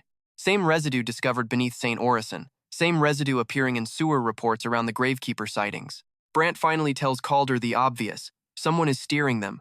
Calder does not stop drilling. He doubles the guards. Suspicion is growing. Greed is still winning. Exactly where Dorian wants both. Then Calder pushes harder. Bastion holds a press conference. The acquisition chief stands behind a row of newly awakened security officers and announces that an unidentified summoner is interfering with containment zones, stealing monster resources, and possibly contributing to abnormal gate behavior. No direct accusation of murder. Smart. No proof either. Smarter. The hospital footage plays behind him. The blurry image of Dorian walking beside Morrow fills every screen in the city. The Gravekeeper stops being an internet rumor. He becomes a person of interest. Emergency teams receive orders to report any black-eyed monster immediately. Dorian watches the announcement while eating cold noodles inside the storage unit. Morrow gets the beef. The Hound eats the meat and leaves the noodles untouched. Fair. Our regressor shuts off the broadcast. The pressure is useful. Bastion is publicly committing itself to the story that Dorian is stealing company resources. That means Calder cannot quietly abandon the freight site without losing credibility. One more chain around his own ankle. Dorian goes back to work. The black glass slab shows 3 dormant nodes changing color, not active yet. Preparing. The lattice is increasing regional pressure, but the rate has slowed dramatically since Dorian stops converting every enemy. His recalibration works. Future knowledge becomes useful again, just differently, not as a calendar. As a map of consequences. He knows which hospitals matter, which bridges become evacuation routes, which future guild leaders are worth keeping alive, which monster species become catastrophic after evolution, and which people become dangerous once power finds them. Calder Rusk sits high on that last list. Dorian circles Bastion headquarters. Then Grave Relay sends an emergency pulse. Pack 6. Civilian diversion. Morrow is already acting before Dorian responds. A newly opened minor well has released a swarm beside an evacuation convoy. 32 civilians are trapped under an overpass. Dorian sends no verbal order. Morrow understands. 3 packs redirect. Our necromancer reaches the overpass minutes later. The situation is already changing. Servants remain hidden beneath vehicles and inside drainage channels. Whenever a monster approaches a civilian, something black drags it out of sight. No dramatic army reveal. No public massacre. Just threats disappearing one after another. Dorian watches Morrow coordinate from beneath the overpass. 4 packs. Then 6. Then 8. The cracked forehead mark glows brighter with each new relay channel. Morrow's breathing becomes ragged. 9 is still too much. Our death mage steps closer, ready to cut the link. The Ashfang growls. Not at an enemy. At him. Do not interfere. Dorian actually pauses. Morrow opens the 9th channel. For 3 seconds, the entire underground network moves as a single organism. A crawler pulls a child from beneath a vehicle. Needlebacks pin 2 monsters behind concrete. Glassback blocks falling debris. The Grave Maw overturns an empty bus to form a barricade. Then Morrow's mark fractures again. Dorian severs Grave Relay immediately. The Hound collapses. But all 32 civilians survive. The evolution requirement updates. 9 group command achieved. Stability insufficient. Preparation incomplete. There it is. Morrow has reached the door. Now Dorian needs to build something that lets the hound walk through it without destroying itself. He carries the unconscious Ashfang back into the drainage tunnel. An old woman from the convoy catches a glimpse of him. No camera. No clear face. Only a dark coat and the black hound in his arms. By nightfall, another gravekeeper story spreads anyway. This one sounds different, not thief, protector. Calder Rusk notices. That bothers him far more than monster cores. At Bastion headquarters, Calder throws the printed emergency report onto a table. Public sentiment is shifting. Brant remains silent. Then an excavation technician calls. The freight drill has reached another chamber. Inside sits a massive sealed mechanism. 3 empty anchor sockets surround its center. Calder orders the drilling crew to open it. Brant finally objects. Calder overrides him. Every dollar Bastion owns is now tied to that site, too late to turn around. Several kilometers away, Dorian receives the same information through a crawler hiding beneath the excavation platform. He is repairing Morrow's cracked relay mark with a thin strip cut from the Vector Reaper's black metal ring. The metal suddenly warms beneath his fingers. One pulse, then another. Then a third. The buried freight mechanism is responding to it. Dorian stops working. Morrow opens one violet eye. A tiny black spoke appears on the metal strip. The third anchor is awake. Our necromancer reaches for his coat. Calder has finally dug deep enough. Calder Rusk opens the freight chamber at 2:17 in the morning. The entire Eastern District loses power at 2:18. That is not a coincidence. Dorian reaches the storm tunnel beneath the depot while emergency generators are still trying to start. Morrow runs beside him with the black metal strip fixed across the cracked mark on its forehead. The crude brace is ugly. It works. 9 separate grave relay channels remain stable for almost 30 seconds now. Not enough for evolution, more than enough for tonight. Our necromancer reaches the buried structure and immediately notices another change. Gravity is normal, temperature is normal. Every monster servant is terrified.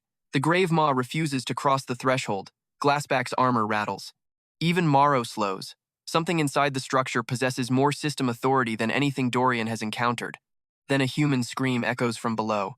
Bastion opened the chamber with 36 workers still underground. Of course Calder did. Dorian enters. The concentric corridors are glowing now. Black light runs beneath the floor toward the lowest level, where Bastion's drill has punched through a circular barrier. Calder stands behind an overturned equipment cart. Brant Kessel and 6 awakened guards form a defensive line around him. Across the chamber, something is assembling itself. Not being summoned. Assembling. Black metal crawls out of the walls. Monster bones rise from excavation debris. Discarded cores liquefy and flow into the structure. Within seconds, a humanoid shape nearly 12 feet tall stands in the center of the room. It has no face. 9 rotating rings surround its chest. Dorian's stolen slab reacts. Correction authority active. Regional imbalance source detected. Reclamation procedure initiated. Our regressor understands the problem immediately. The freight structure is not merely monitoring black wells. It can enforce their balance. And Dorian has just spent days stealing hostile assets from that balance. The correction warden turns toward him. Not Calder. Not Brant. Him. Reasonable. Its first attack crosses the chamber too quickly to see. Dorian feels the impact before he hears it. One moment he is standing beside Morrow. The next, his body crashes through a black metal railing. 3 ribs crack. His breath disappears. Morrow attacks. Bad idea. The warden catches the Ashfang by the throat. 9 rings rotate. Morrow's violet eyes turn red. Grave relay vanishes. Every servant in the structure freezes. For one horrible second, Dorian feels the system trying to rewrite ownership. So that is the first real counter. The thing can steal his servants back. The warden throws Morrow across the chamber. Our necromancer forces himself upright. Stage 1 is ugly. The enemy is stronger, faster, and it possesses administrative access to the very system Dorian depends on. Calder sees him. Recognition hits immediately. The Gravekeeper. Dorian gives the man absolutely nothing. The warden attacks again. Our hero dives beneath a rotating ring. The floor behind him caves in. Brant orders Bastion's awakened guards to fire. Bullets coated in newly discovered mana strike the warden's torso. No effect. The construct turns. One sweep of its arm sends 4 guards flying. Dorian watches. Not strength this time. Priority. The warden attacks whichever cluster contains the highest concentration of abnormal system signatures. First Dorian. Then Morrow. Then awakened guards using enhanced ammunition. It is not choosing tactically. It is correcting deviations. That makes it predictable. Our death mage wipes blood from his mouth. Now comes the reading. The warden reaches toward Morrow again. Its rings rotate clockwise. Red light enters the hound's mark. Ownership pressure. Dorian counts. 1 ring, 2, 3. Only after the 9th aligns does the reclamation pulse activate, and while reclaiming one target, the warden ignores everything else. There is the weakness. Authority is immense. Bandwidth is narrow. Dorian sends one direct command through the damaged bond. Morrow understands instantly. The Ashfang stops resisting.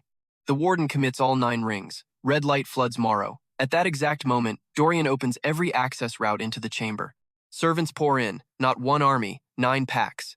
The warden releases Morrow and turns. Too late. Pack 1 attacks from the upper corridor. Pack 2 floods the excavation shaft. Pack 3 enters through Bastion's drainage trench. The rest remain outside. Dorian is not revealing the whole board yet. Correction creatures begin crawling from the chamber walls in response. Small ones first, then larger. Exactly according to the mechanism shown by the black glass slab. Balance has detected pressure. Balance produces opposition. Dorian smiles. That used to be a problem. Tonight it becomes inventory. A crawler kills the first correction beast. Dorian captures the imprint. Conversion. The creature rises black-eyed. Another correction beast kills it. Dorian converts that one too. Grave Cascade begins. Same technique as St. Orison. Completely different scale. Every enemy defeated by Dorian's side becomes a servant. Every newly converted servant immediately attacks its former allies. Every successful servant kill receives 100 times normal growth. The correction chamber responds by generating stronger assets. Dorian takes those too. Red signatures become black one after another. The warden tries to compensate. That only gives him more material. Brant Kessel finally understands what he is seeing. The monsters are not being summoned. They are changing sides. Mid-battle, Calder looks sick. Good instinct. Dorian points toward the eastern passage. Morrow reconnects. 1 pack. 3, 5, 9. The Ashfang's metal brace glows white-hot. For the first time, all 9 servant groups move simultaneously under grave relay. Correction beasts disappear under coordinated attacks. A tunneling pack collapses one spawn route. Glassback blocks another. The grave moss smashes through a third. Needlebacks drive newly spawned creatures into kill corridors where weaker servants finish them. Hundredfold growth pulses across the network so quickly that several servants hit evolution thresholds during combat. The warden raises both arms. All 9 chest rings reverse. Dorian recognizes the pattern. Mass reclamation. There is no time to retreat. Morrow does something new. The Ashfang does not send a command. It sends a target. 1 image enters every servant connection. The warden's central ring. 114 creatures understand the same objective at once. Grave Relay has advanced beyond orders. Shared target. Not an evolution.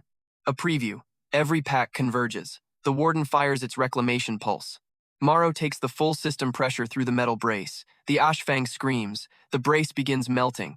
But ownership does not break. 3 seconds. That is all Dorian needs. He enters the fight himself. Our necromancer runs along Glassback's armored spine. The grave maw launches him upward.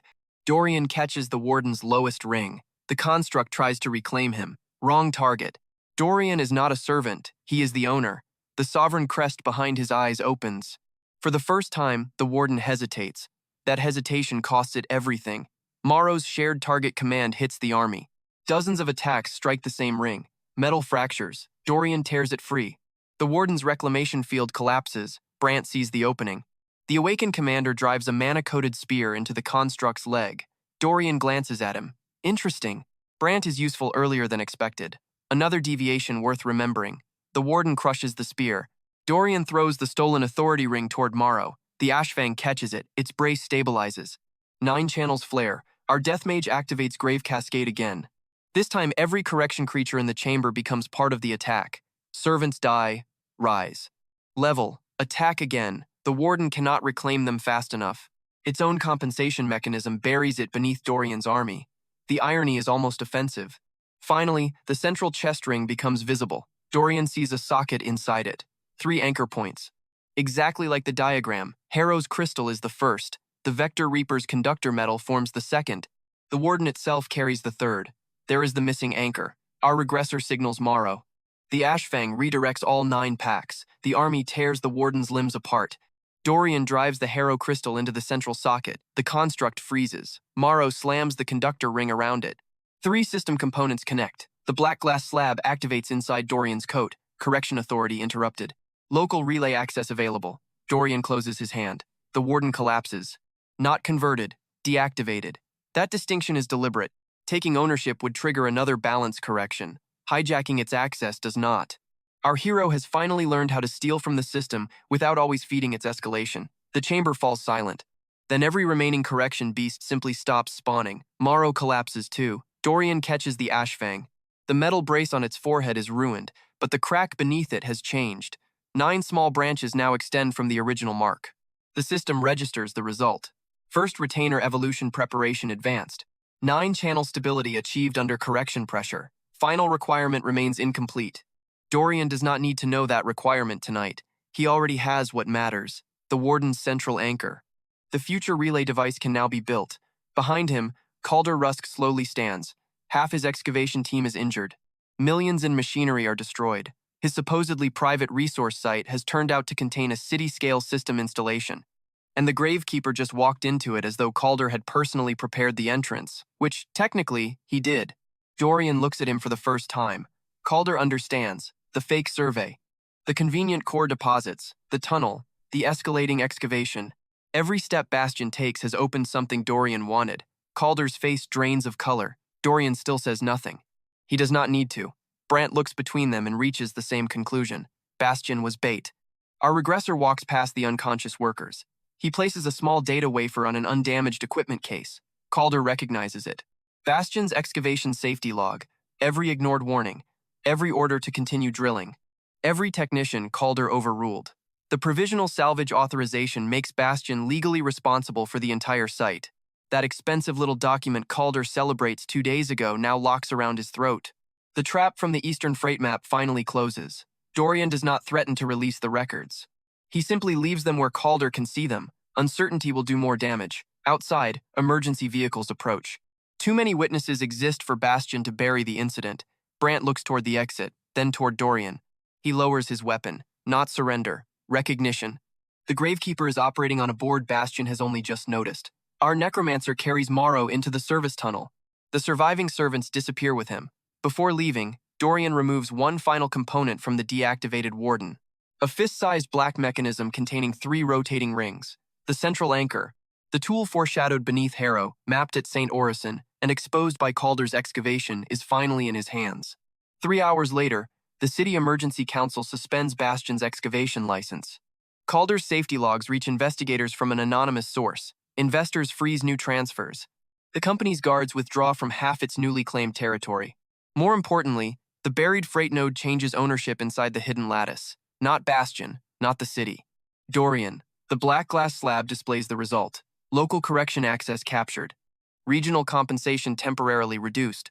One tiny piece of the apocalypse now answers to the max level necromancer who came back before it started. Dorian sits inside the storage unit with the warden anchor on the table. Around him lie 3 conductor rings, the Harrow crystal, and his original relay sketch. Morrow sleeps nearby. 9 packs wait beneath the city. Our hero begins assembling the pieces. Then something almost laughably small happens. A single observer crawler beneath St. Orison taps one claw against a pipe. Once, twice, 3 times. Dormant node movement. Dorian looks at the map. Not St. Orison. Every observer pack is reporting the same signal. Across the entire city, unopened black wells have gone quiet at once. The system has stopped escalating. For now, our regressor places the final ring beside the anchor. The board has just changed. And this time, Dorian 8 hours. For the first time since regression, Dorian gets 6 uninterrupted hours. He spends the first one making soup, not meditating, not hunting. Soup. The refrigerated storage unit has a portable burner, a dented steel pot, 2 onions, cheap beef, dried noodles, and enough bottled water to survive several weeks. Dorian cuts the beef into pieces while Morrow watches every movement from beside the workbench. The Ashfang's forehead is a mess. The improvised conductor strip has fused along one edge. 9 tiny fractures spread outward from the original sovereign mark. Every time Morrow tries opening more than 3 grave relay channels, the damaged metal grows hot, so Dorian closes the network. All 9 packs receive simple standing orders. Observe. Hide. Report only emergencies, then their master cooks. The smell of beef broth slowly overwhelms the storage unit's usual combination of cold metal and monster cores. Morrow raises its head. Dorian puts noodles into one bowl, beef into another, The Hound immediately takes the beef. Predictable. Our necromancer eats beside the workbench while Rain taps against the loading door. No strategy meeting. No speech about the end of the world. Just hot food after nearly a week of continuous fighting. Morrow finishes first. Then the Hound pushes its empty bowl toward Dorian. The Death Mage stares at it. Morrow pushes harder. Absolutely not. The bowl stops. 2 seconds later, Grave Relay sends an image from the reserve pack, a sealed emergency ration box. Morrow apparently knows where more beef exists. Dorian almost laughs. Almost. Instead, he gives the Hound one additional piece. A ruthless negotiator has been born. After eating, our regressor finally addresses the real problem. He places the captured Correction Warden anchor in the middle of the workbench. 3 Vector Reaper rings surround it. The Harrow crystal sits at the center. Beside them lies the black glass slab. Every component has already appeared in combat. Nothing is new. The arrangement is. Dorian remembers the grave cascade at St. Orison. 1 kill becomes 1 servant. That servant creates another kill. 100-fold growth turns each successful loop into increasing combat power. At the freight chamber, he scales that pattern across 9 packs. The weakness becomes obvious. Every command still bottlenecks through Morrow. Destroy the relay, and the army becomes slower. Overload the relay, and Morrow's body breaks. The Sovereign System gives Dorian an absurd army. It does not give him infinite bandwidth, so our Necromancer starts building. The Correction Warden anchor becomes the center. 3 conductor rings become directional relays. The Harrow crystal handles system authorization. Dorian strips copper from industrial wiring, then rejects it when the authority signal destabilizes. Monster Core filament works better. Glassback armor works even better. He cuts 3 thin strips from a shed plate and uses them to isolate the conductor rings. No montage. Every failed connection produces a specific result. Too much ordinary metal causes signal loss. Too much monster material makes the relay behave like a servant and consume command capacity. Black system metal carries authority perfectly but overheats Morrow. Dorian adjusts the ratio. Again. On the 6th configuration, the device holds. A triangular frame surrounds the Warden anchor. Each corner accepts 1 grave relay channel and divides it into 3. 3 inputs, 9 outputs. Morrow no longer needs to carry 9 battlefield streams inside its skull simultaneously. The frame carries the structure. The Ashfang only has to decide where each command goes. That is the difference Dorian needs. He sets the completed prototype on the floor. Morrow approaches. The mark on its forehead activates. 9 servant packs appear inside Dorian's awareness. No pain, no sensory collision. Clean channels. Our death mage opens them one by one. Reconnaissance. Interception. Excavation. Core retrieval. Civilian diversion. Heavy assault. Pursuit. Node observation. Reserve. All stable. Morrow's breathing remains normal. The Sovereign System registers the device as an external authority relay. Then another message follows. Grave relay stability requirement satisfied. First retainer evolution preparation complete. Final evolution condition identified. Dorian reads it twice. Independent sovereign command. Morrow must direct the full servant network without receiving a master command during an active high-grade threat. Interesting. The final requirement is not strength, it is judgment. The system wants Dorian's first servant to become capable of commanding when Dorian cannot. Morrow looks at him. Our necromancer looks back. Then he deliberately disconnects his direct targeting link. The 9 packs remain visible to Morrow. No instruction comes from Dorian. For several seconds, nothing happens. Then Pack 4 reports 2 scavenger monsters approaching a civilian shelter. Morrow redirects an interception hound. The threat disappears. No permission requested. Dorian reconnects. Preparation confirmed. That is enough. The real evolution must happen under genuine pressure. Trying to fake the requirement would probably fail. And even if it worked, Dorian has no interest in teaching his most important servant to depend on scripted tests. Our regressor begins reinforcing the relay frame. Morrow lies beside him. At one point, the hound rests its head across Dorian's boot. He continues working. He also stops moving that foot. That is about as sentimental as the max level necromancer gets. Several hours pass. Then a soft knock comes from the loading door. Morrow's head rises immediately. No servant warning. Human. Alone. Dorian switches off the burner and opens Grave Relay. 3 packs confirm the visitor. Brant Kessel. Unarmed. That is surprising. Brant does not know the exact storage unit. He is standing 2 warehouses away beside a storm drain, holding something above his head, a bastion excavation map. On its surface sits Dorian's original 9-spoked bait symbol. Not subtle. Dorian meets him underground instead. The 2 men face each other across an abandoned service platform. Brant places the map on the concrete. Calder moves tonight. Dorian says nothing. Brant points toward an old municipal pumping station near the city center. Bastion discovered another buried node while comparing its freight scans against utility surveys. Calder has moved the surviving drill equipment there. The city suspended Bastion's freight license. It did not seize the company's machines, a bureaucratic mistake. Calder intends to manufacture a success before investigators can destroy him. He has taken one conductor fragment from the freight excavation, not enough to understand the hidden network. More than enough to activate something. Brant slides a second document across the floor. A drilling schedule. Dorian reads it. His expression hardens.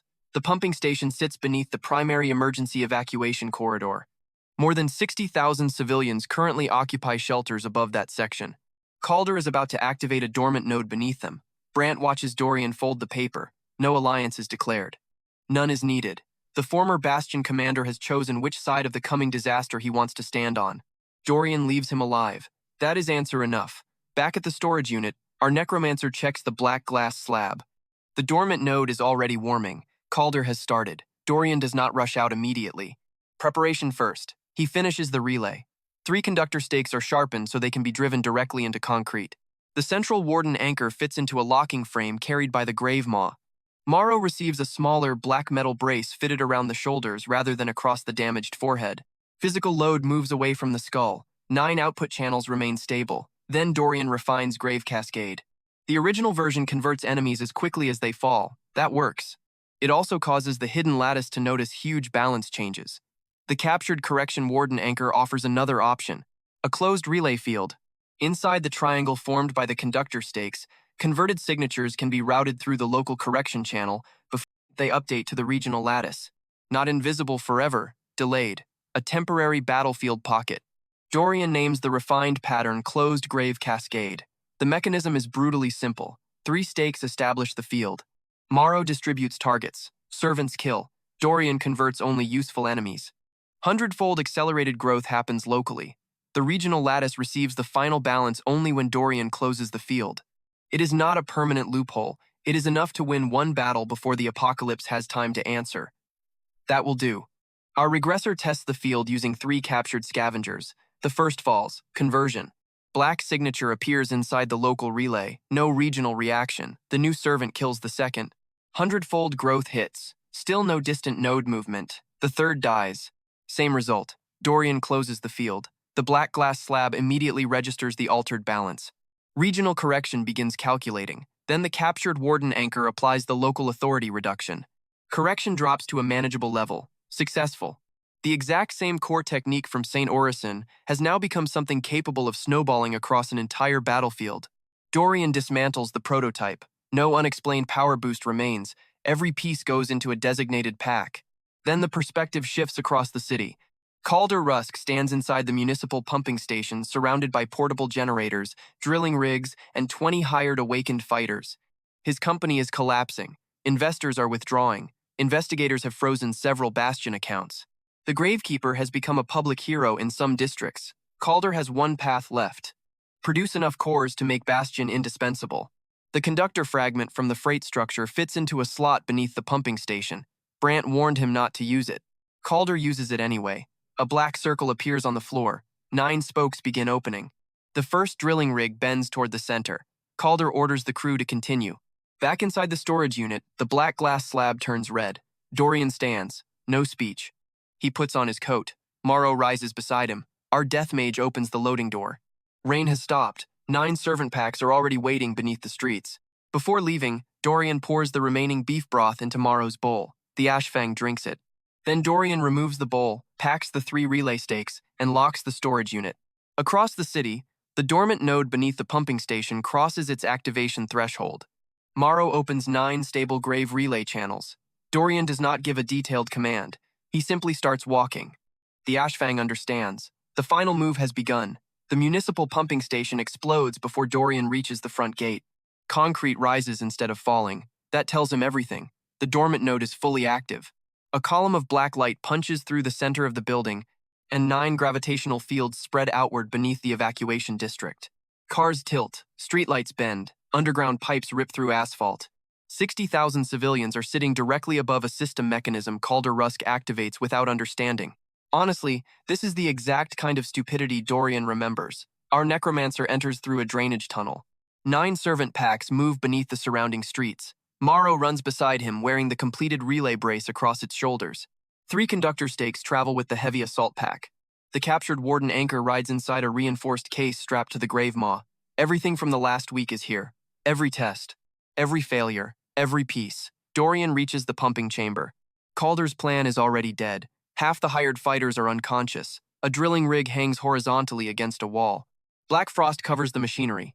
Calder himself is trapped behind an overturned generator, while Brant Kessel tries to pull 2 technicians toward an exit. At the center, the dormant node is opening. 9 spokes stretch across the floor. Something climbs out. 2 hands appear first, then 4 more. A humanoid torso follows, wrapped in rotating black plates. The creature keeps rising until its head nearly reaches the pumping station roof. No face, no eyes. Just a vertical opening surrounded by 9 rings. Dorian's slab identifies it. Sovereign Correction Executor. Level 312. Our regressor is level 68. Wonderful. The executor turns toward him. Every servant connection goes silent, not weakened. Gone. Morrow stumbles. The grave maw freezes.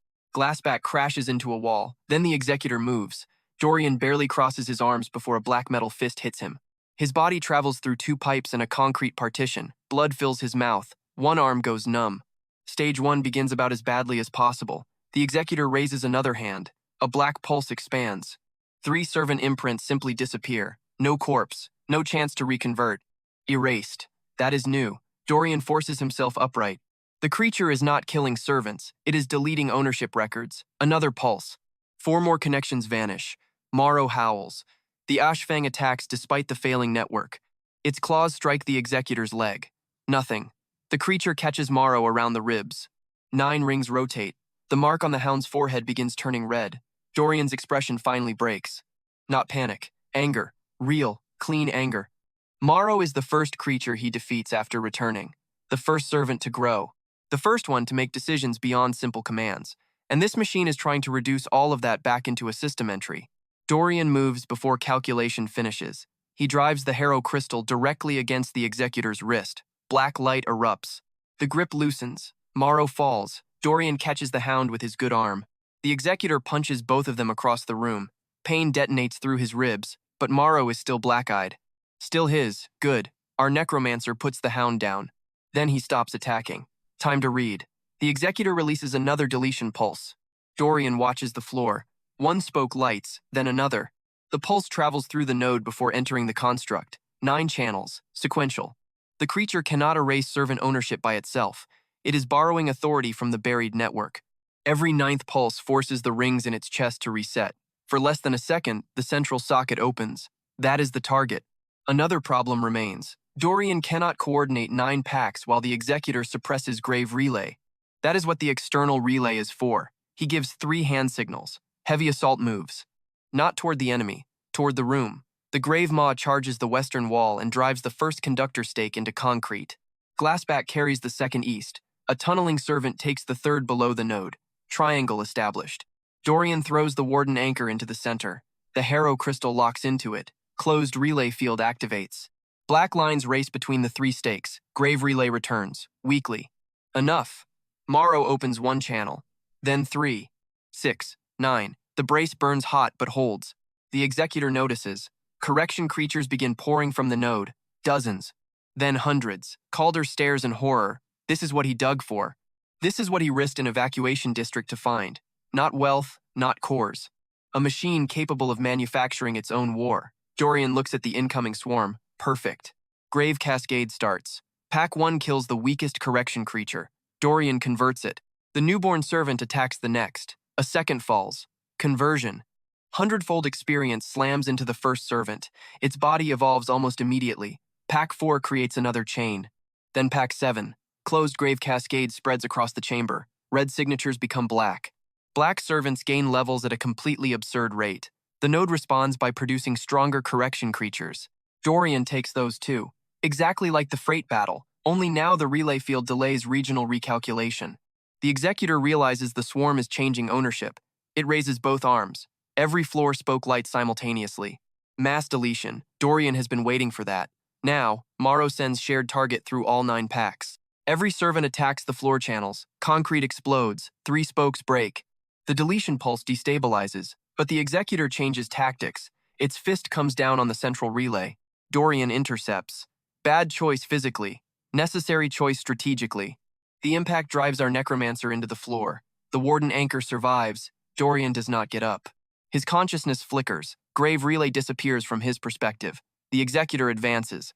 And for the first time since the system appears, Morrow receives no command at all. 9 servant packs wait. Civilians remain trapped above.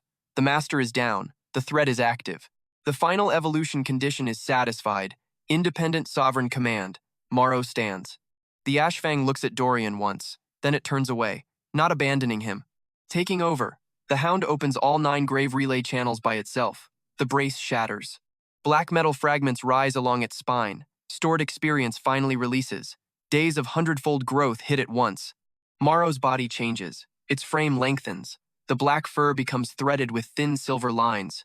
9 conductor plates grow naturally along its spine, each one corresponding to a grave relay channel. The damaged mark on its forehead disappears. It has moved deeper, into the skull, into the system. A new designation enters every servant connection. First, retainer evolution complete. 9-fold grave wolf. Morrow does not roar. It commands. Pack 5 immediately abandons combat and moves toward the evacuation shelters. The grave maw braces a collapsing support column. Glassback opens a passage for Brant and the trapped technicians. 3 packs continue grave cascade. 2. Attack the executor's floor channels. 1 protects Dorian. No master input. No confusion. Pure battlefield judgment. Exactly what the system demanded. Dorian opens his eyes. He sees Morrow standing between him and the executor. For a moment, our death mage does nothing. Then his hand closes around a broken pipe. He gets up. Now stage 3 truly ignites. Morrow sends shared target. The executor's central chest ring. Every servant sees it. The correction executor swings. 9-fold grave wolf slips beneath the blow. Its conductor plates flash in sequence. Pack 1 attacks. Then Pack 2. Then 3. Not simultaneous. A cascade. Each group forces the executor to spend 1 node channel. 4th. 5th. 6th. Dorian counts. 7th. 8th. 9th. Reset. The chest opens. Our regressor launches forward. The grave maw lowers its body. Dorian steps on its skull. The servant throws him. He crosses the chamber in a single arc. The executor tries to close its armor. Morrow bites into the lower ring and locks it open. Dorian drives the Harrow crystal straight into the exposed central socket. The entire system stops. 1 quiet second. Then the sovereign crest behind his eyes opens completely. Authority recognizes authority. The executor tries to delete Dorian's ownership. Dorian does the opposite. He claims the executor. Not yet. First, he has to defeat it. Our necromancer twists the crystal. The captured warden anchor sends a command through closed grave cascade. Every converted correction servant attacks at once. Hundreds of accumulated levels converge on a single target. The executor's left arm disappears beneath claws. The right leg buckles. Glassback smashes through the chest armor. The grave maw hits from behind. Morrow tears the final ring free. Dorian drives his hand into the central socket. Black energy detonates through the chamber. The executor collapses, defeated. Now the sovereign system asks the question. High authority hostile entity defeated. Reclamation available. Regional correction risk extreme. Dorian knows the cost. He also knows exactly why the closed relay field exists. Claim. Black threads explode from every conductor stake. They wrap around the fallen executor. The corpse resists. For the first time, conversion is not instant. The system itself pushes back. Dorian grips the Harrow crystal until blood runs across his fingers. Morrow plants all 4 paws against the floor. 9 servant packs feed authority through the relay. 100 times accelerated growth surges across every participating servant. The executor's red signature flickers. Red, black, red, then black. Permanent. The colossal construct kneels. Suppressed state immediately activates. Its 12-foot frame compresses. Armor folds inward. When the process finishes, a 7-foot faceless guardian kneels before Dorian with all 9 chest rings dark. A city-level correction weapon has become a loyal servant. That is the title promise delivered in the most ridiculous way possible. The regional lattice notices. Every dormant node around the city lights. Dorian moves immediately. Stage 4. He does not wait for compensation. The captured executor still carries correction authority. Our necromancer orders it to close the pumping node. The new servant places 1 hand against the floor. 9 spokes retract. Black wells across the district stabilize. The regional correction surge drops. Not zero. Controlled. That is enough. Dorian closes the Grave Cascade field.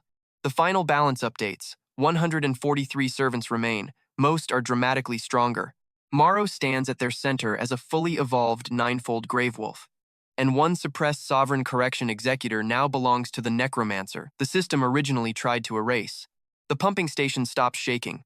Above ground, gravity returns to normal. 60,000 civilians survive. Calder Rusk crawls out from behind the generator. He sees Dorian, then Morrow, then the kneeling executor. The thing Calder unleashes is now standing obediently behind the man he publicly calls a thief. Calder finally understands the scale of his mistake. Money cannot solve this. Ownership papers cannot solve this. Bastion cannot compete with someone who turns the system's own enforcement mechanism into an employee. Calder starts to speak. Dorian walks past him. No threat, no bargain. Brant is helping injured workers toward the exit. He looks at the kneeling executor and wisely asks nothing. Our regressor reaches the central node. The black glass slab activates automatically. Freight authority. Harrow anchor. Pumping station correction access. 3 points connect. The city map changes. For the first time, dormant black wells no longer appear as inevitable future disasters. They appear as manageable nodes. Dorian cannot shut down the apocalypse. Not yet. But he can see its machinery. He can interfere with its schedule. And now he possesses a servant built to enforce those changes. Our necromancer places one bloody hand against Morrow's newly formed conductor plate. The ninefold Gravewolf leans into it. Only for a second. Then both turn toward the exit. Behind them, the converted executor rises. Hundreds of loyal footsteps answer through the tunnels. Dorian came back as a level 1 necromancer with nothing. Less than 2 weeks later, the first major Black Well district is under his control. This time, the future is no longer merely changing around him. He is changing it on purpose. 3 days after the pumping station disaster, Harrow City is still standing. That alone makes this timeline unrecognizable. In Dorian's first life, the eastern districts are already collapsing by now. St. Orison is overflowing with bodies. Emergency shelters are abandoning anyone without an awakened fighter, and nobody understands why stronger monsters keep appearing. This time, St. Orison still has electricity. The evacuation corridor survives. More than 60,000 people who should have been trapped above Calder Rusk's activated node wake up to an ordinary morning. Ordinary is relative, of course. There are still black wells floating over several districts. Military checkpoints still divide major streets. Awakened fighters patrol intersections. Monster warnings interrupt broadcasts every few hours. But the city is functioning. The future has moved. Dorian stands beneath Harrow Station and studies the reason. The converted Sovereign Correction Executor kneels beside an open system node. Its full combat strength remains suppressed by Dorian's current command capacity, but its administrative functions work perfectly. That matters more. The Executor monitors dormant wells. Morrow distributes warnings through 9 underground servant packs. Dorian decides where intervention is actually necessary. The result is almost embarrassingly efficient. When a low-grade well begins destabilizing in the southern district, civilians receive an anonymous evacuation warning before the public system even notices. When 3 monster nests form beside a water treatment facility, Dorian's servants erase them overnight. When a higher-grade creature appears, Morrow sends only enough force to kill it without producing a massive regional correction response. Selective reclamation becomes standard procedure. Dorian no longer converts everything. Only useful enemies join the army. Everything else becomes experience, cores, or information. The army actually shrinks. Its strength explodes. 143 servants become 98. Those 98 are several times more dangerous. 7 complete their first species evolution. 3 gain command traits. Glassback develops layered armor capable of redirecting dimensional pressure. The Gravemaw becomes strong enough to excavate directly through Blackwell mineral deposits, and Morrow sits above all of them. The ninefold Gravewolf no longer needs the external shoulder brace. 9 natural conductor plates along its spine carry Grave Relay without damaging its body. More importantly, the Hound makes decisions. A threat near civilians receives priority. A useless pursuit gets abandoned. Weak servants withdraw instead of dying for no reason. Absolute loyalty never disappears. Mindless obedience does. Dorian could not have designed a better first retainer. He discovers Morrow's newest personality trait on the 4th morning. The Hound steals an entire package of beef from the storage unit refrigerator. Dorian finds the empty wrapper beneath the workbench. Morrow is nowhere nearby. Grave Relay reports the ninefold Gravewolf sitting 3 tunnels away. Our necromancer says nothing. He simply locks the refrigerator. Morrow returns several minutes later, examines the lock, and looks personally betrayed. Some things apparently survive every evolution. Above ground, Calder-Rusk's situation is substantially less comfortable. The pumping station contains cameras. Lots of them. Investigators recover the footage. Calder's original claim that the Gravekeeper destabilizes black wells collapses almost immediately. The recordings show Bastion drilling into a dormant system node. They show technicians warning Calder to stop. They show him ordering the operation to continue. They show the resulting executor nearly destroying the district. Then they show Dorian's servants evacuating workers and stabilizing the node. That final detail is particularly difficult for Calder to explain. Bastion Recovery loses its emergency salvage authority. Its remaining excavation permits are suspended. Investors withdraw. Municipal prosecutors seize the freight site records. Every ignored safety warning Dorian carefully leaves behind becomes part of the evidence. Calder does not receive some dramatic execution. He receives something he values far less: irrelevance. His assets are frozen. His core claims are voided. His company enters emergency receivership. The future monopolist who once decides which cities deserve resources cannot legally enter a Blackwell zone without supervision. Dorian never visits him. There is nothing to say. Brant Kessel leaves Bastion voluntarily. That also changes history. The commander meets Dorian once beneath St. Orison. No weapons this time. Brant places a provisional emergency response document on a concrete bench. The city council wants the Gravekeeper registered as an independent containment asset, not subordinate to the military. Not a guild employee, an autonomous responder. Brant clearly expects rejection. Dorian reads the terms: access to evacuation data, legal possession of recovered monster cores, authority to enter active well zones, no mandatory disclosure of servant locations, useful. Our regressor signs one line: Dorian Vale. Brant looks at the name. Then at Morrow. He finally knows who the Gravekeeper is. The commander folds the document and leaves. No handshake, no grand declaration. Mutual usefulness is enough for now. By the end of the week, emergency teams begin receiving warnings from a source officially designated Gravekeeper Network. Nobody outside a tiny group knows that the network is mostly monsters living underneath their streets. Dorian prefers it that way. He visits St. Orison once, not for treatment, to verify a result. The western basement has been repaired. A nurse walks through the lobby carrying medical supplies. Same woman Morrow pulls from the collapsed corridor during the early breach. A small boy follows beside her, complaining about hospital food, both alive. In the old timeline, neither name appears on the survivor list. Dorian watches them cross the lobby. His expression barely changes. Then he turns around and leaves. That is enough. The future does not need to resemble his memories anymore. That was the entire point. Back underground, the first controlled node test begins. Dorian places one hand against the harrow anchor. The converted executor connects from the freight relay. Morrow opens 9 servant channels. 3 separate parts of the hidden lattice align. For the first time, Dorian intentionally lowers the activation pressure of a dormant black well. The node resists, then stabilizes. Its projected activation moves backward, not hours, days. Our necromancer repeats the process on a second node. Same result. He cannot deactivate the entire continental lattice. He cannot stop every future well from opening. But the apocalypse is no longer an unstoppable schedule. It can be delayed, redirected, managed. That changes human survival more than another 1,000 undead soldiers ever could. 2 weeks after regression, Harrow reports its first full day without a civilian death caused by a black well. Nobody realizes how impossible that statistic is. Dorian does. In his original life, more than 3,000 people die on the equivalent day. This time the number is 0. Our death mage crosses out the old casualty figure in his notebook. He does not write a motivational sentence beneath it. He simply turns the page. The new future needs its own records. Morrow enters carrying another stolen package of beef. Dorian looks at the locked refrigerator, then at the hound. Apparently locks are no longer sufficient. The ninefold grave wolf puts the package down. For one suspicious second, it looks proud. Dorian takes half. Morrow gets the rest. Peace negotiations concluded. Several days later, the storage unit itself changes. Maps cover one wall. Evolution routes cover another. Monster cores are sorted by species rather than market value. The warden anchor sits inside a reinforced portable frame. The black glass slab remains on the central table.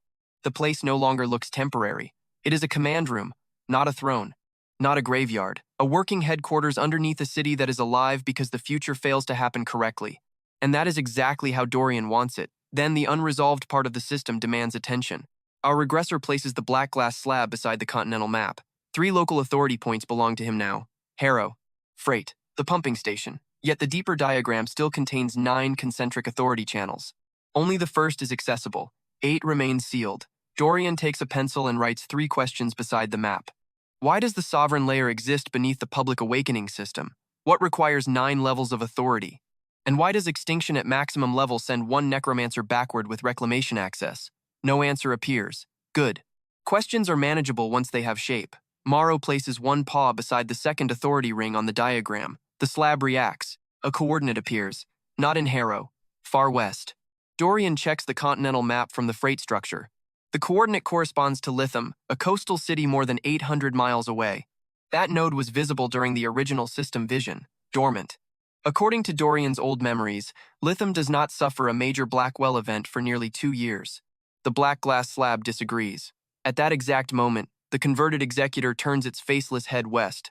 A system update reaches Dorian through the captured correction channel. Unscheduled continental activation, authority pattern unknown. Not hostile red, not Dorian's reclaimed black. Violet. Something entirely new has touched the lattice. Hours later, the first emergency report arrives through ordinary channels. Fishing vessels outside Lytham report the ocean pulling away from the coast without a tide. Not a tsunami, gravity. A circular structure has appeared above the water. 9 spokes surround it. The same symbol buried beneath Harrow. No monsters emerge. Not yet. Dorian marks Lytham on the map. Then he does something his former self never gets the chance to do. He prepares before the disaster exists. The Warden anchor goes into its travel frame. Monster cores enter sealed cases. The most evolved servant packs receive new territorial assignments around Harrow. Brant receives a single containment schedule for the days Dorian will be absent. No explanation. Morrow walks to the loading door before Dorian finishes packing. Apparently, the ninefold Gravewolf has already understood the destination. Our necromancer closes the storage unit behind them. The converted executor follows. Beneath Harrow, 98 loyal servants keep watch over a future that has already been rewritten. Ahead lies Lytham, the Violet Authority signature, and the second layer of a system Dorian has only begun to uncover. The Gravekeeper of Harrow leaves his city alive and under guard. By dawn, Dorian and Morrow are already heading west toward the next 9-spoked node.